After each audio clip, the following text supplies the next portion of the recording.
നമസ്കാരം, സ്വാഗതം എല്ലാ പ്രേക്ഷകർക്കും ഈവനിംഗ് ഡിബേറ്റിലേക്ക്. ഒരു മനുഷ്യജീവനായി കേരളം കൈകോർത്തത് ഏറ്റവും ഒടുവിൽ ആമയിഴഞ്ചാനിൽ നാം കണ്ടതാണ്. അങ്ങ് കർണാടകയിൽ മനുഷ്യജീവനുകൾ മണ്ണിനടിയിൽപ്പെട്ടിട്ട് 3 ദിവസമായി. നമ്മുടെ അർജുൻ മണ്ണിനടിയിൽ ജീവനോടെയുണ്ട്. അങ്ങനെ വിശ്വസിക്കാൻ കാരണങ്ങളും അതിനു പിൻബലമേകുന്ന പ്രതീക്ഷകളും നിരവധിയാണ്. എന്നിട്ടും ഒരു യൂണിറ്റ് ഫയർഫോഴ്സുമായി ഇഴഞ്ഞു നീങ്ങുന്നു. സംഭവം നടന്ന അങ്കോളയിൽ നിന്ന് വിളിപ്പാടകലെയാണ് നാവികസേനാ താവളം. എന്നിട്ടും കേരളം ഇടപെട്ടപ്പോൾ, കേരള സർക്കാരിന്റെ സമ്മർദ്ദമുണ്ടായപ്പോൾ മാത്രം, ഒരു നാടൊന്നാകെ അർജുനെ കാത്തിരിക്കുന്നതിന്റെ ആഴമറിഞ്ഞപ്പോൾ മാത്രം കാണിച്ചുകൊണ്ടിരിക്കുന്നത് അനാസ്ഥയാണെന്ന് ബോധ്യപ്പെട്ടു കർണാടകത്തിന്. ഇപ്പോൾ നടക്കുന്ന രക്ഷാപ്രവർത്തനം പര്യാപ്തമാണോ? ജീവനോടെ വേണം അർജുനെയും അവിടെ കുടുങ്ങിയ മറ്റെല്ലാവരെയും നമുക്ക് പരിശോധിക്കാം. അർജുന്റെ കാത്തിരിപ്പിന് അനുകൂല ഒരു ഘടകം ഉണ്ടാകണമെങ്കിൽ എന്തൊക്കെ കാര്യങ്ങൾ വേണമെന്ന് ഈ ചർച്ചയിൽ ഈവനിംഗ് ഡിബേറ്റിൽ പങ്കെടുക്കുന്നു ശ്രീ തോട്ടത്തിൽ രവീന്ദ്രൻ MLA, ശാസ്ത്രലേഖകൻ, വിഷയവിദഗ്ധൻ കൂടിയായ ശ്രീ രാജഗോപാൽ കമ്പത്ത്, രാഷ്ട്രീയ നിരീക്ഷകൻ റെജി ലൂക്കോസ്, കോൺഗ്രസ് നേതാവ് അഡ്വക്കേറ്റ് വസന്ത് സുരേഖ്, കൂടാതെ കർണാടകയിൽ നിന്നുള്ള മാധ്യമപ്രവർത്തകൻ ഉമേഷ് രാമൻ എന്നിവർ. അതിഥികളെല്ലാവരും നമുക്കൊപ്പം ചേരുന്നതിന് മുൻപ് നമ്മുടെ പ്രതിനിധി ഇപ്പോൾ ഈ സംഭവ സ്ഥലത്തിന് തൊട്ടടുത്ത് നിന്ന് സിജു കണ്ണൻ കൂടി ചേരുന്നുണ്ട്. സിജു, മണിക്കൂറുകളായി ഇപ്പോൾ തുടരുന്ന രക്ഷാപ്രവർത്തനമാണ്. പ്രതീക്ഷ നൽകുന്ന, കുടുംബത്തിനും ഒരു നാടിനും ഒന്നടങ്കം പ്രതീക്ഷ നൽകുന്ന എന്തെങ്കിലും സൂചനകൾ, ശുഭസൂചനകൾ രക്ഷാപ്രവർത്തനത്തിൽ നിന്ന് ഇപ്പോൾ ലഭിക്കുന്നുണ്ടോ? നാവികസേനയുടെ നേതൃത്വത്തിലാണ് നിലവിൽ രക്ഷാപ്രവർത്തനം നടന്നുകൊണ്ടിരിക്കുന്നത്. NDRF സംഘം ഒപ്പമുണ്ട്. അതോടൊപ്പം തന്നെ അഗ്നിരക്ഷാസേന, പോലീസ് സംവിധാനങ്ങൾ നിലവിലുണ്ട്. ഇന്ന് രാവിലെ സംസ്ഥാന സർക്കാരിന്റെ ഇടപെടലിന് ശേഷമാണ് കാര്യക്ഷമമായ നിലയിലേക്കുള്ള ഒരു രക്ഷാപ്രവർത്തനം ഈ സംഭവവുമായി ബന്ധപ്പെട്ട്, മണ്ണിടിച്ചിലുമായി ബന്ധപ്പെട്ട് ഉണ്ടായിരിക്കുന്നത്. അർജുന്റെ സാന്നിധ്യം, ഈ സ്ഥലത്ത് അർജുൻ യാത്ര ചെയ്തിരുന്ന വാഹനത്തിന്റെ സാന്നിധ്യം GPS സംവിധാനം വഴി സ്ഥിരീകരിക്കാൻ കഴിയുന്നത്. ഈ സാഹചര്യത്തിൽ GPS സംവിധാനം പരിശോധിച്ചുകൊണ്ട് ഈ പ്രദേശത്ത് കൃത്യമായ പരിശോധന നടത്തുന്നതിലേക്കുള്ള നടപടിക്രമങ്ങൾ ഇപ്പോൾ നടന്നുകൊണ്ടിരിക്കുന്നു എന്നാണ് വാഹനത്തിന്റെ ഉടമയായ മനാഫും അതോടൊപ്പം തന്നെ സ്ഥലത്ത് ബന്ധുക്കളും ഇപ്പോൾ അറിയിച്ചിരിക്കുന്നത്. ആ രീതിയിലേക്ക് പരിശോധനകൾ വരികയാണ്. അതിന് 4 ദിവസം എടുത്തു എന്നുള്ളതാണ്. ചൊവ്വാഴ്ച രാവിലെ 8:30 കൂടിയാണ് അങ്കോളക്കും ഷിരൂരിനും ഇടയിൽ ദേശീയപാതയിൽ ഈ അപകടമുണ്ടാകുന്നത്. വലിയ മണ്ണിടിച്ചിലിൽ റോഡിലേക്ക് വലിയ തോതിൽ മണ്ണും അതോടൊപ്പം തന്നെ കല്ലും പതിക്കുകയായിരുന്നു. കർണാടകയിലെ രാമനഗരയിൽ നിന്ന് മരവുമായി കല്ലായിലേക്ക് യാത്ര ചെയ്യുകയായിരുന്നു അർജുൻ.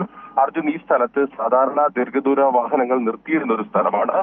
ഈ സ്ഥലത്ത് നിർത്തിയിട്ട് വിശ്രമിക്കുന്നതിനിടയിലാണ് വളരെ ദാരുണമായ ഈ ദുരന്തമുണ്ടായത്. എന്നാൽ അർജുൻ ഈ അപകടത്തിൽപ്പെട്ടു എന്നുൾപ്പെടെയുള്ള വിവരങ്ങൾ കൃത്യമായി നമുക്ക് ലഭിക്കുന്നതിന് വേണ്ടി, കേരളത്തിൽ നിന്ന് ലഭിക്കുന്നതിന് വേണ്ടി 4ാം ദിവസം എടുത്തു എന്നുള്ളതാണ് ആദ്യഘട്ടത്തിൽ വലിയ തോതിലുള്ള നിലവിലത്തെ സാഹചര്യമാണ് സിജു കണ്ണൻ പറഞ്ഞത്. സിജു സൂചിപ്പിച്ച ഏറ്റവും പ്രധാനപ്പെട്ട കാര്യം, കേരളത്തിന്റെ സംസ്ഥാന സർക്കാരിന്റെ ഭാഗത്തു നിന്നുണ്ടായ ഒരു വലിയ സമ്മർദ്ദം ഇപ്പോൾ ഈ രക്ഷാപ്രവർത്തനം ഒരു പടിയെങ്കിലും മുന്നോട്ട് കടന്നിട്ടുണ്ടെങ്കിൽ അതിന് കാരണമായിട്ടുണ്ട്. ഈ ചർച്ചയിൽ ഇപ്പോൾ അതിഥികൾ ചേരുമ്പോൾ ആദ്യം ശ്രീ തോട്ടത്തിൽ രവീന്ദ്രൻ MLA-യിലേക്കാണ് പോകുന്നത്.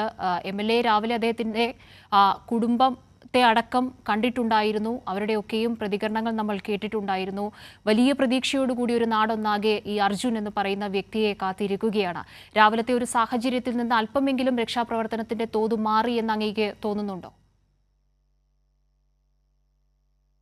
മാറ്റമുണ്ടായിട്ടുണ്ടെങ്കിലും നമ്മൾ പ്രതീക്ഷിച്ച രീതിയിലല്ല എപ്പോഴും നടക്കുന്നത്. കാരണം യഥാർത്ഥത്തിൽ ഈ സംഭവം ഉണ്ടായ ഉടനെ മണിക്കൂറുകൾക്കകം, ഇപ്പം നമ്മുടെ കേരളത്തിലൊക്കെ അങ്ങനെയാണല്ലോ, നമ്മൾ ഒരുപാട് അനുഭവങ്ങൾ നമ്മുടെ മുമ്പാകെ ഉണ്ട്. ഉടനടി ഇടപെടുന്ന ഒരു അവസ്ഥയുണ്ട്. NDRF സംഘങ്ങളും ഫയർഫോഴ്സ്, അതേമാതിരി ഫയർഫോഴ്സ് എത്ര ജീവനുകളെ രക്ഷപ്പെടുത്തിയിട്ടുള്ളത് നമ്മുടെ നാട്ടിൽ.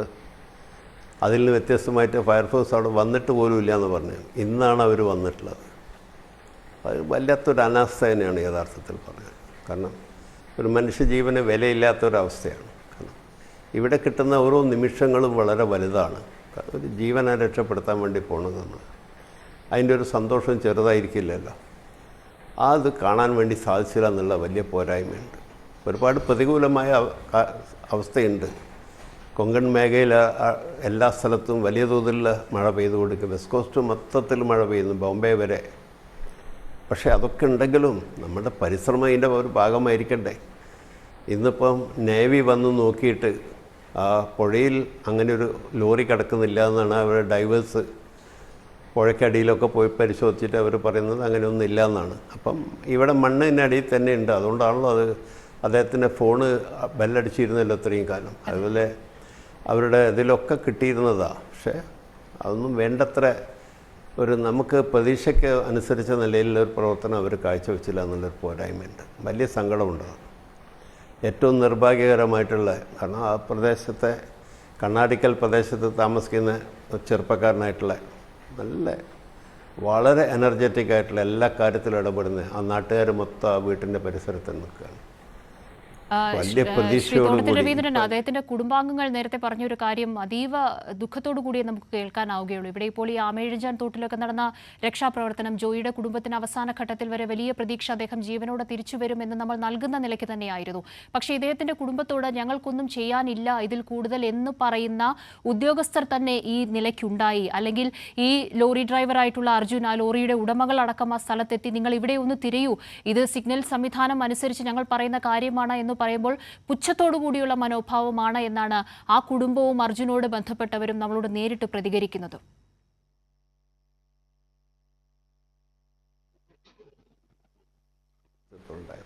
അതിൽ നിന്ന് വ്യത്യസ്തമായിട്ട് ശരിക്ക് ഏറ്റവും ഉണർന്ന് പ്രവർത്തിക്കേണ്ട ഓരോ നിമിഷങ്ങളും അതാണ്, വളരെ വലുതാണ്.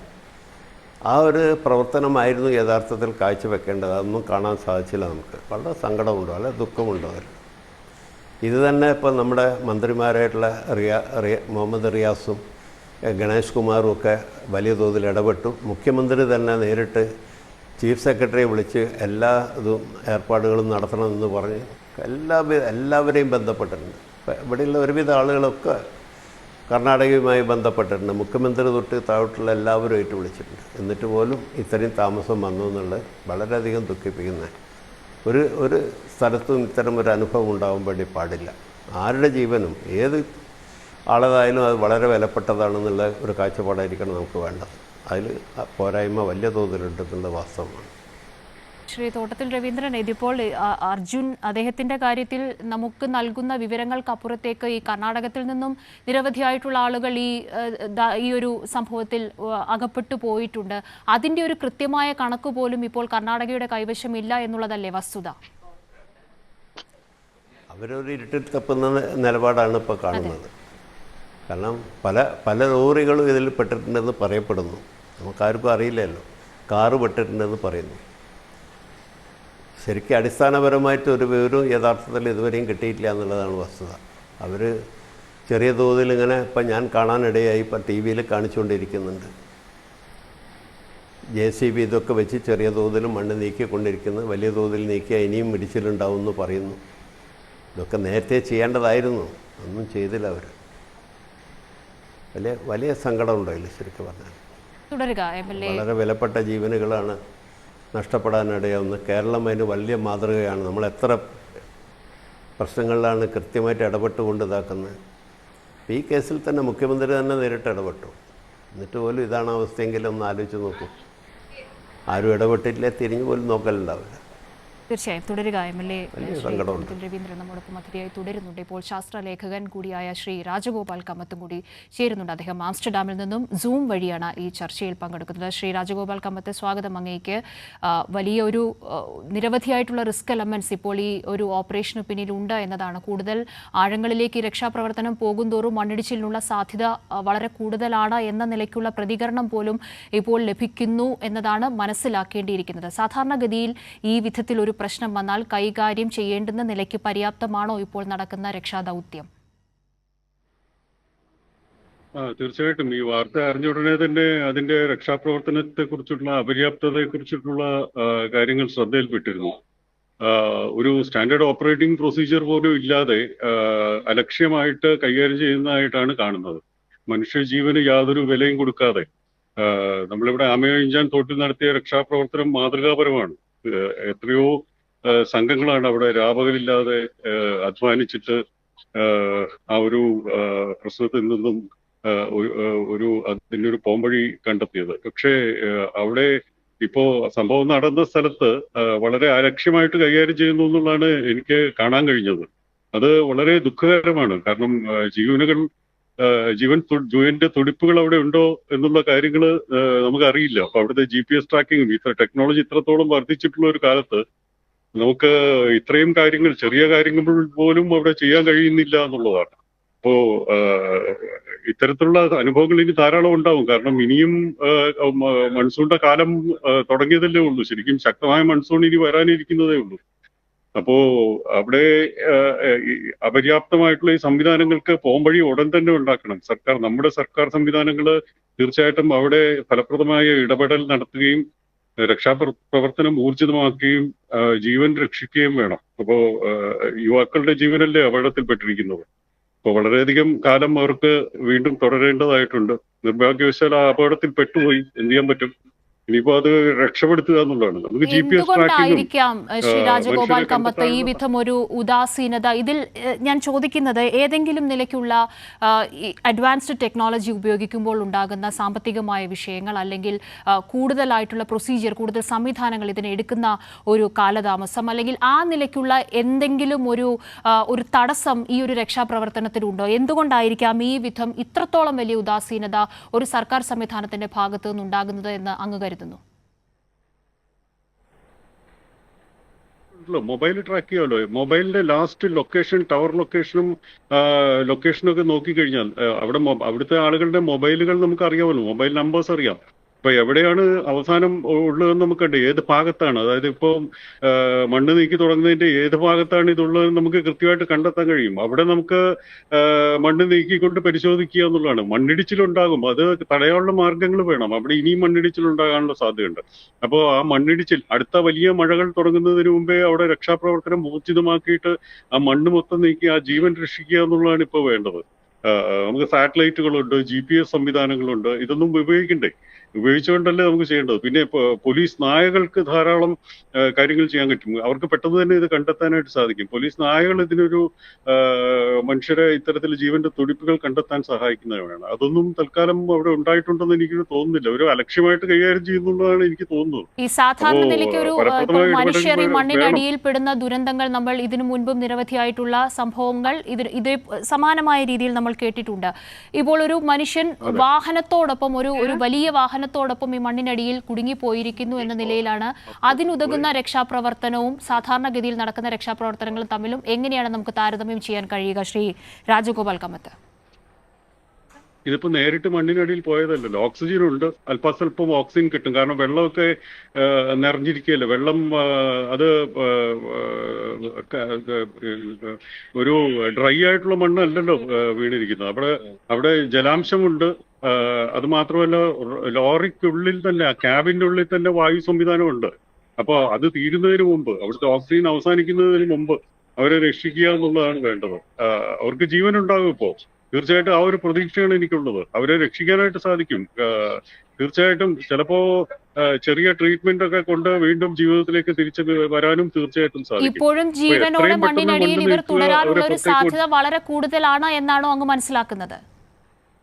അതെ, അവർ ജീവനോടെ തന്നെ ഉണ്ടാകും. കാരണം ഒരു 24 മണിക്കൂറോ അല്ലെങ്കിൽ 48 മണിക്കൂറോ ചിലപ്പോൾ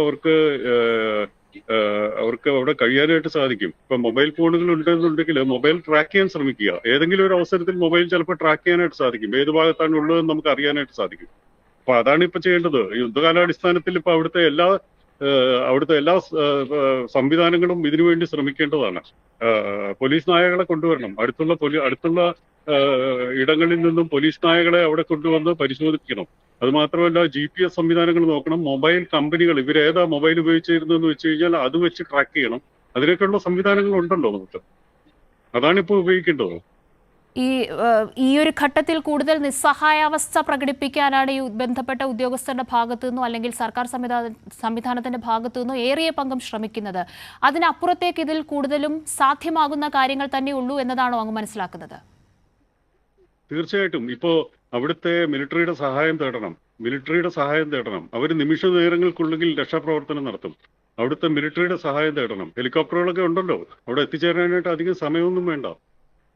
വളരെ പെട്ടെന്ന് തന്നെ രക്ഷാപ്രവർത്തനം നടത്താനായിട്ട് സാധിക്കും. ഇതിലിപ്പോ മിലിറ്ററി അവർക്ക് ബുദ്ധിമുട്ടുണ്ടെന്നുണ്ടെങ്കിൽ മിലിറ്ററിയാണ് ഇതിന് ഏറ്റവും നല്ലത്.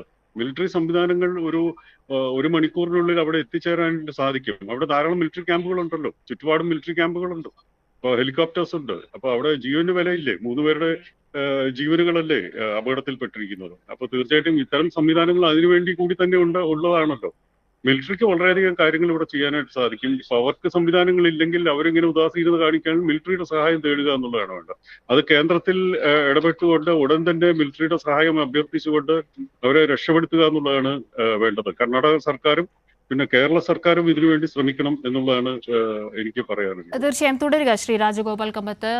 ശ്രീ തോട്ടത്തിൽ രവീന്ദ്രൻ MLA ഒരിക്കൽ കൂടി പോവുകയാണ്. അദ്ദേഹത്തിന് അടിയന്തരമായി മറ്റൊരു പരിപാടിയിൽ പങ്കെടുക്കുന്നതുകൊണ്ട് ഈ ചർച്ചയിൽ നിന്നും അദ്ദേഹത്തിന് പോകേണ്ടതുണ്ട്. അതുകൊണ്ട് ഒരിക്കൽ കൂടി അദ്ദേഹത്തിലേക്ക് പോകുന്നു. ശ്രീ തോട്ടത്തിൽ രവീന്ദ്രൻ, ഇപ്പോൾ ഈ വിഷയ വിദഗ്ധർ ഓരോരുത്തരും സൂചിപ്പിക്കുന്ന ഏറ്റവും സുപ്രധാനമായ കാര്യങ്ങളുണ്ടല്ലോ. ഏറ്റവും പ്രധാനപ്പെട്ട കാര്യം, ഇത് പോസിബിൾ ആയിട്ടുള്ളൊരു മാർഗ്ഗമാണ്. ജീവനോടുകൂടി തന്നെ ഈ മനുഷ്യരെ ഓരോരുത്തരെയും പുറത്തെടുക്കുക എന്ന് പറയുന്നത് സാധ്യമായ ഒരു കാര്യമാണ്. ഇതിൽ നിരവധിയായ നിർദ്ദേശങ്ങൾ ഉണ്ടാകുന്നു.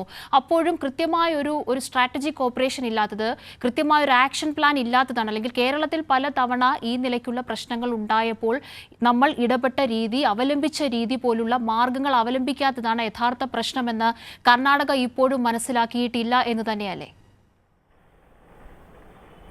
തീർച്ചയായിട്ടും.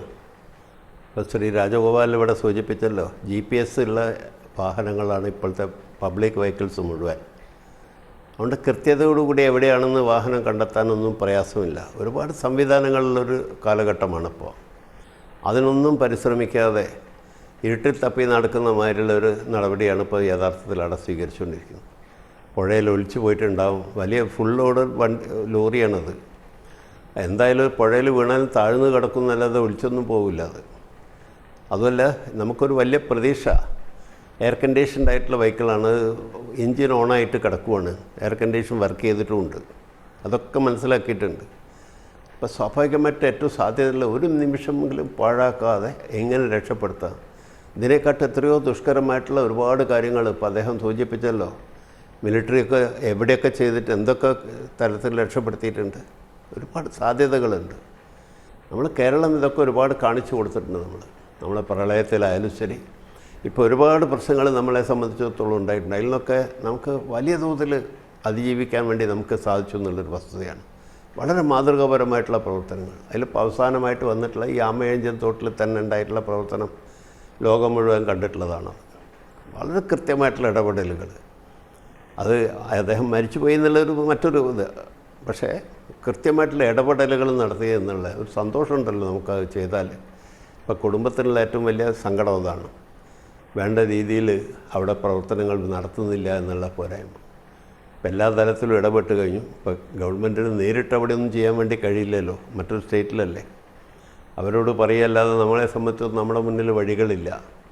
പക്ഷേ അതൊക്കെ പരമാവധി ഉപയോഗപ്പെടുത്തിയിട്ടുണ്ട്. കോഴിക്കോട് കളക്ടർ ഞാനുമായിട്ട് സംസാരിച്ചിരുന്നു. അദ്ദേഹം അവിടെ കളക്ടറുമായിട്ടും അവിടെയുള്ള സകല ഉദ്യോഗസ്ഥന്മാരുമായിട്ട് ബന്ധപ്പെട്ടുകൊണ്ടിരിക്കുന്നുണ്ട്. ആവശ്യമായ നിർദ്ദേശങ്ങളും നിർദ്ദേശങ്ങളൊക്കെ നൽകുന്നുണ്ട്. പക്ഷേ അവ ചെയ്യാൻ അവർക്കല്ലേ കഴിയുള്ളൂ. വല്ലാത്തൊരു സങ്കടകരമായ അവസ്ഥ. നമ്മുടെ മുഖ്യമന്ത്രി അടക്കമുള്ള ഇടപെടൽ കൃത്യമായി ഉണ്ടായിട്ടുണ്ട്. ചീഫ് സെക്രട്ടറി തലത്തിൽ ഇതിന്റെ ഒരു ഏകോപനം കൃത്യമായി പറഞ്ഞിട്ടുണ്ട്. ഇപ്പോൾ ജില്ലാ ഭരണകൂടം കോഴിക്കോട് അങ്ങയുമായി സംസാരിച്ചു എന്ന് വ്യക്തമാക്കുന്നുണ്ട്. നമ്മൾ ഇവിടെ നടക്കുന്ന രക്ഷാപ്രവർത്തനമൊക്കെയും ഏറ്റവും സാധ്യമായ എല്ലാ രീതിക്കും ഇതിന്റെ പിന്നാലെ തന്നെ ഉണ്ട് എന്നത് കുറഞ്ഞപക്ഷം ബോധ്യം അവിടെയുള്ള ഉദ്യോഗസ്ഥർക്കും സംവിധാനങ്ങൾക്കും ഉണ്ട് എന്നാണ് ഞാൻ മനസ്സിലാക്കുന്നത്. ഏതെങ്കിലും നിലയ്ക്കുള്ള ഔദ്യോഗികമായ അറിയിപ്പുകൾ, മറുപടികളൊക്കെയും ഏതെങ്കിലും ഒരു നിമിഷത്തിൽ ഉണ്ടായിട്ടുണ്ടോ ശ്രീ തോട്ടത്തിൽ രവീന്ദ്രൻ? പ്രത്യേകിച്ചൊന്നും കിട്ടുന്നില്ല. കളക്ടർ ഇപ്പോൾ ഇടപെട്ടുകൊണ്ടിരിക്കുന്നുണ്ട്. അദ്ദേഹം ഈ കാര്യങ്ങൾ പറയുന്നുണ്ട്. അവിടെ ഇപ്പോൾ പ്രവൃത്തികൾ അത്യാവശ്യം നടക്കുന്നുണ്ട്. കാരണം പക്ഷേ അതൊക്കെ കുറേ കൂടെ മുന്നേ ചെയ്യേണ്ടതായിരുന്നു. പക്ഷേ അതും നമ്മൾ പ്രതീക്ഷിച്ച ഒരു വേഗതയിലല്ല നടക്കുന്നുള്ളൊരു സങ്കടകരമായ പിന്നിട്ട് പോയ മണിക്കൂറുകൾ, മുന്നോട്ടുള്ള മണിക്കൂറുകളിൽ നടക്കുന്ന രക്ഷാപ്രവർത്തനം കൊണ്ട് സന്തുലനം ചെയ്യാനുള്ള ഒരു ശ്രമവും ഉണ്ടാകുന്നില്ല എന്നല്ലേ? അതെ, പോരാ. അതാണ് കാരണം ഇങ്ങനെയൊന്നും അല്ല ആക്ട് ചെയ്യേണ്ടത്. ശരിക്കും ശ്രീ രാജഗോപാൽ പറഞ്ഞ മാതിരി എന്തെങ്കിലും സാധ്യതയുണ്ടെങ്കിൽ നമുക്ക് തിരിച്ചെടുക്കാൻ കഴിയണ്ടേ സത്യത്തിൽ. അല്ല പിന്നെ ഇതിലെന്താ അർത്ഥമുള്ളത്? എത്ര ഇപ്പോൾ വിദഗ്ധരായിട്ടുള്ള നിരവധി പേർ ഇപ്പോൾ എല്ലാ മേഖലകളിലും കിട്ടുന്നൊരു കാലമാണ്. ഒരു പ്രയാസവുമില്ല. മിലിറ്ററിയുടെ ഒരു സഹായം ആവശ്യപ്പെട്ടാൽ നിമിഷങ്ങൾക്കകം അവരെത്തിച്ചേരും. അവരിതൊക്കെ ഒരു പ്രയാസമില്ലാതെ നീക്കിത്തരും. ഏത് സാഹചര്യത്തിലായാലും അവർ ചെയ്തു തരും. അതൊന്നും ചെയ്യാതെ ഗവൺമെൻറ് ഒരു നോക്കുകുത്തിയായിട്ട് ഇങ്ങനെ 4 ആളെ അയച്ചിട്ട് വല്ലാത്തൊരു സങ്കടകരമായ അവസ്ഥയാണ്. രാത്രി ലൈറ്റില്ല എന്ന് പറഞ്ഞിട്ട് അതൊന്നും ഇന്നത്തെ കാലത്തൊരു വിഷയമാണോ? ഒരു ജനറേറ്റർ കൊണ്ടുവരാൻ, ഒരു ലൈറ്റ് കത്തിക്കാനൊക്കെ എന്താ പ്രയാസമുള്ള ഈ കാലത്ത്? അതൊന്നും ചെയ്യാതെ ശരിക്കും വലിയ അനാസ്ഥ തന്നെയാണ്. ആ കാര്യത്തിൽ പറയാതിരിക്കാൻ പറ്റില്ല. അദ്ദേഹത്തിന്റെ കുടുംബവുമായി അങ്ങ് ഉടനീളം വലിയ ബന്ധപ്പെടുന്നുണ്ട് എന്നാണ് പ്രതീക്ഷയോടുകൂടി മനസ്സിലാക്കുന്നത്. അവരോടുമുള്ള ഒരു സമീപനം അദ്ദേഹത്തിന്റെ ഒപ്പം ഇപ്പോൾ ഈ സ്ഥലത്ത് ഈ ദൗത്യ സംഘത്തിനൊപ്പം തന്നെ അദ്ദേഹത്തിന്റെ സുഹൃത്തുക്കളൊക്കെ ഉണ്ട്, ബന്ധുക്കളൊക്കെ ഉണ്ടെന്നാണ് മനസ്സിലാക്കുന്നത്. ഇവരോടൊക്കെയുള്ളൊരു സമീപനത്തെക്കുറിച്ച് ഈ ബന്ധുക്കൾ എപ്പോഴെങ്കിലും സംസാരിച്ചിട്ടുണ്ടോ MLA-യോട്? അവരുടെ ബന്ധുക്കൾ അല്ല, ഞാൻ സംസാരിച്ചിട്ടില്ല. പക്ഷെ അവരിങ്ങനെ ഇവിടെ പറയുന്നുണ്ട്, വീടുകളിലാണ് വിളിക്കുന്നത്. വളരെ സങ്കടമായവരില്ല. ഭാര്യയും 2 വയസ്സായ ഒരു കുട്ടിയും അച്ഛനും അമ്മയും 2 പെങ്ങന്മാരും ഒരു അനിയനും ഒക്കെ ആയിട്ട് പാവം. ആ വലിയ പ്രതീക്ഷയോടുകൂടി ആ വീട് നോക്കുന്ന ഈ അർജുനാണ്. വളരെ സങ്കടകരമായിട്ടുള്ളൊരവസ്ഥ, വല്ലാതെ വിഷമം തോന്നുന്നു. ആ നാട്ടുകാർ മൊത്തം അവിടെയുണ്ട്. പറയുമ്പോൾ ആ പ്രദേശം മുഴുവൻ വെള്ളം കയറി നിൽക്കുക. പക്ഷേ ആ വെള്ളത്തിലായാലും ആളുകളൊക്കെ നിൽക്കുകയാണ് ഇപ്പോൾ. ഓക്കെ, MLA അദ്ദേഹത്തിന് അടിയന്തരമായൊരു മീറ്റിംഗിൽ പങ്കെടുക്കേണ്ട ആവശ്യമുണ്ട്. അതുകൊണ്ട് മാത്രം അദ്ദേഹം ഇപ്പോൾ ഈ ചർച്ചയിൽ നിന്ന് പോവുകയാണ്. നന്ദി ശ്രീ തോട്ടത്തിൽ രവീന്ദ്രൻ MLA ഈ ചർച്ചയിൽ പങ്കെടുത്തതിന്. മറ്റ് അതിഥികൾ തുടരുന്നുണ്ട്. ഇപ്പോൾ കർണാടകയിൽ നിന്നുള്ള മാധ്യമപ്രവർത്തകൻ മലയാളിയായ ഉമേഷ് രാമൻ നമ്മോടൊപ്പം തത്സമയം ഈ ചർച്ചയിൽ പങ്കെടുക്കുന്നുണ്ട്. സ്വാഗതം ശ്രീ ഉമേഷ് രാമൻ. അദ്ദേഹത്തിന് കൂടുതൽ വിവരങ്ങൾ ഒരുപക്ഷെ അവിടെ നടക്കുന്ന രക്ഷാപ്രവർത്തനത്തിൽ നമുക്കറിയുന്നതിൽ നിന്ന് ഒരുപടി കൂടുതലായി പങ്കുവയ്ക്കാൻ കഴിയുമെന്നാണ് ഞാൻ മനസ്സിലാക്കുന്നത്. ഇപ്പോൾ നടക്കുന്ന രക്ഷാപ്രവർത്തനം അത് ഊർജിതമായ ഒരു രീതിയിൽ മുന്നോട്ട് പോകുന്നുണ്ടെന്നാണോ അങ്ങേക്ക് ലഭിക്കുന്ന വിവരം ശ്രീ ഉമേഷ്? അത് ഒരുപാട് വിമർശനങ്ങളും എന്താ പറയാ അതൊക്കെ സംഭവിച്ചതിന് ശേഷം. ഹലോ, കേൾക്കാമോ? പറഞ്ഞോളൂ. ഹലോ, കേൾക്കാമോ? പറഞ്ഞോളൂ. അതായത് ഇപ്പൊ എനിക്ക് അറിയാൻ സാധിക്കുന്നത് ഉച്ചയോടുകൂടി വീണ്ടും രക്ഷാപ്രവർത്തനം പുനരാരംഭിച്ചിട്ടുണ്ട് എന്നാണ്. അതില് 2 കർണാടക സർക്കാരിന്റെ ഈ ഒരു രക്ഷാപ്രവർത്തനത്തില് എന്താ പറയാ ഒരിക്കലും ന്യായീകരിക്കാൻ പറ്റാത്ത ഒരു വീഴ്ച സംഭവിച്ചിട്ടുണ്ട്. കാരണം ഇപ്പൊ കേരളത്തിൽ നിന്നുള്ള കോഴിക്കോട് സ്വദേശിയായ ഒരാൾ ഈ അപകടത്തിൽ പെട്ടു എന്ന് പറയുമ്പോഴാണ് നമ്മൾ ഇന്നലത്തെ ശേഷം ഈ കാര്യം ഇത്ര കണ്ട് ഗൗരവമായിട്ട് ചർച്ച ചെയ്യുന്നത്. അതിനുശേഷമുള്ള എല്ലാ രക്ഷാപ്രവർത്തനങ്ങളും വളരെ മന്ദഗതിയിൽ തന്നെ ആയിരുന്നു. അത് നമുക്ക് പറയാതെ വയ്യ. ഇപ്പോൾ ഈ GPS പ്രകാരം ലോറി സ്ഥിതി ചെയ്യുന്ന സ്ഥലം കണ്ടെത്തിയിട്ടും, അതായത് ഇത് ഏതാണ്ട് ഈ ഒരു പാതയിൽ 200ഓളം മീറ്റർ ദൂരത്താണ് മണ്ണിടിഞ്ഞതായി എന്നാണ് എനിക്ക് അറിയാൻ സാധിച്ചത്. ഇത് നമ്മുടെ കൊച്ചിയെയും പൻവേലിനെയും ബന്ധിപ്പിക്കുന്ന ഒരു പ്രധാന, അത് നമ്മുടെ ദേശീയപാതയിൽപ്പെട്ട ഒരു ഭാഗമാണ്, നല്ലൊരു പാതയാണ്. അപ്പൊ ഇവിടെ ഒരു 200 മീറ്റർ ദൂരത്തേക്ക് മണ്ണിടിഞ്ഞു എന്ന് പറയുമ്പോൾ അതിന്റെ ഒരു വ്യാപ്തി നമുക്ക് മനസ്സിലാക്കാൻ പറ്റും. ഈ കുന്നിന് താഴത്താണ് പുഴ. ഈ പുഴയിലേക്ക് ഒലിച്ചിറങ്ങി പുഴക്കപ്പുറത്തുള്ള 4-5 വീടുകളടക്കം ഒലിച്ചു പോയിട്ടുണ്ട്. അപ്പൊ ഇതൊക്കെ നമ്മളൊരു സാധാരണ ദുരന്തത്തിന്റെ ഒരു കണക്കിൽ പെടുത്തേണ്ട ഒരു സംഭവമല്ല. അപ്പൊ അതിന്റെ ഒരു ഗൗരവം കണക്കിലെടുത്തുകൊണ്ടുള്ള ഒരു രക്ഷാപ്രവർത്തനം അവിടെ നടന്നിട്ടില്ല. മുൻപും ഈ പ്രകൃതി ദുരന്ത സാധ്യതയുള്ള അല്ലെങ്കിൽ ആ നിലയ്ക്കുള്ള സംഭവങ്ങൾ നടന്നിട്ടുള്ള ഒരു പ്രദേശമാണോ ഇവിടം? തീർച്ചയായിട്ടും. കാരണം ഈ കുന്ന് എന്ന് പറയുന്ന ഷിരൂർ കുന്ന് എന്ന് പറയുന്നത് പശ്ചിമഘട്ട മലനിരകളിൽ പെട്ടതാണ്. ഇതിന്റെ നിർമ്മാണ സമയത്ത് തന്നെ അവിടുത്തെ പരിസ്ഥിതി പ്രവർത്തകർ അവിടെ ഒരുപാട് സമരങ്ങൾ സംഘടിപ്പിച്ചിട്ടുണ്ട്. അതെന്തുകൊണ്ടെന്ന് വെച്ചാൽ സാധാരണ നമ്മളൊരു കുന്നിടിച്ച് ഒരു പാത പണിയുമ്പോൾ അതിന് പരമാവധി ഒരു അനുവദീയമായ ഒരു ചെരിവ് എന്ന് പറയുന്നത് 40 ഡിഗ്രിയാണ്. ഇത് ഏതാണ്ട് ഒരു 70ഓളം ഡിഗ്രി, അതായത് ഇതിന്റെ കുന്നിന്റെ ചെരിവ് എന്ന് പറയുന്നത് ഏതാണ്ട് ഒരു സ്ട്രെയിറ്റിന്റെ തൊട്ടടുത്തത് എത്തുന്ന ഒരു വിധത്തിലാണ്. അപ്പോ ഇതിന്റെ ഒരു അപകട സാധ്യത നേരത്തെ തന്നെ പ്രദേശവാസികൾ അവിടെ ചൂണ്ടിക്കാണിച്ചു എന്നാണ് എനിക്ക് അറിയാൻ സാധിച്ചത്. നമ്മുടെ ഒരുപാട് പത്രസുഹൃത്തുക്കൾ ഉണ്ട് അവിടെ. നമ്മൾ ഈ കഴിഞ്ഞ ദിവസങ്ങളിൽ ഇതിന്റെ കാര്യങ്ങൾ ഇങ്ങനെ സംസാരിച്ചപ്പോൾ അറിയാൻ സാധിച്ചത് അതാണ്. അപ്പൊ ഇത് നമ്മൾ ഈ പറയുന്നത് ചർച്ച ചെയ്യുന്നതിനും വലിയ, കാരണം ഇപ്പൊ തന്നെ ഒരു 4 JCB-കളായിട്ട് 10-60ഓളം ടിപ്പർ ലോറികളായിട്ട് മണ്ണ് നീക്കുകയാണ്. ഈ മണ്ണ് നീക്കൽ എപ്പോഴാണ് അവസാനിക്കാമെന്നൊന്നും പറയാൻ പറ്റൂല.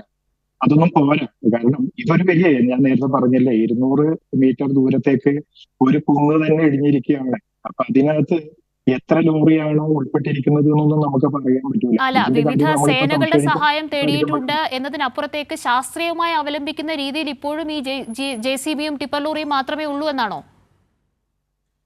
അല്ല, ഇത് ഈ പറയുന്ന പുഴയിലൊക്കെ ഇപ്പൊ നാവികസേന അവിടെ എത്തി പുഴയിൽ തെരച്ചിൽ നടത്തിയിരുന്നു. കാരണം ആദ്യം ഈ ലോറി ഈ മണ്ണൊലിപ്പില് മണ്ണിടിച്ചിലിന് നേരെ പുഴയിലേക്ക് എത്തിയിട്ടുണ്ടാവുന്ന ഒരു ധാരണയില് അവിടെ നാവികസേനയുടെ സംഘം നിരീക്ഷണം നടത്തിയിരുന്നു.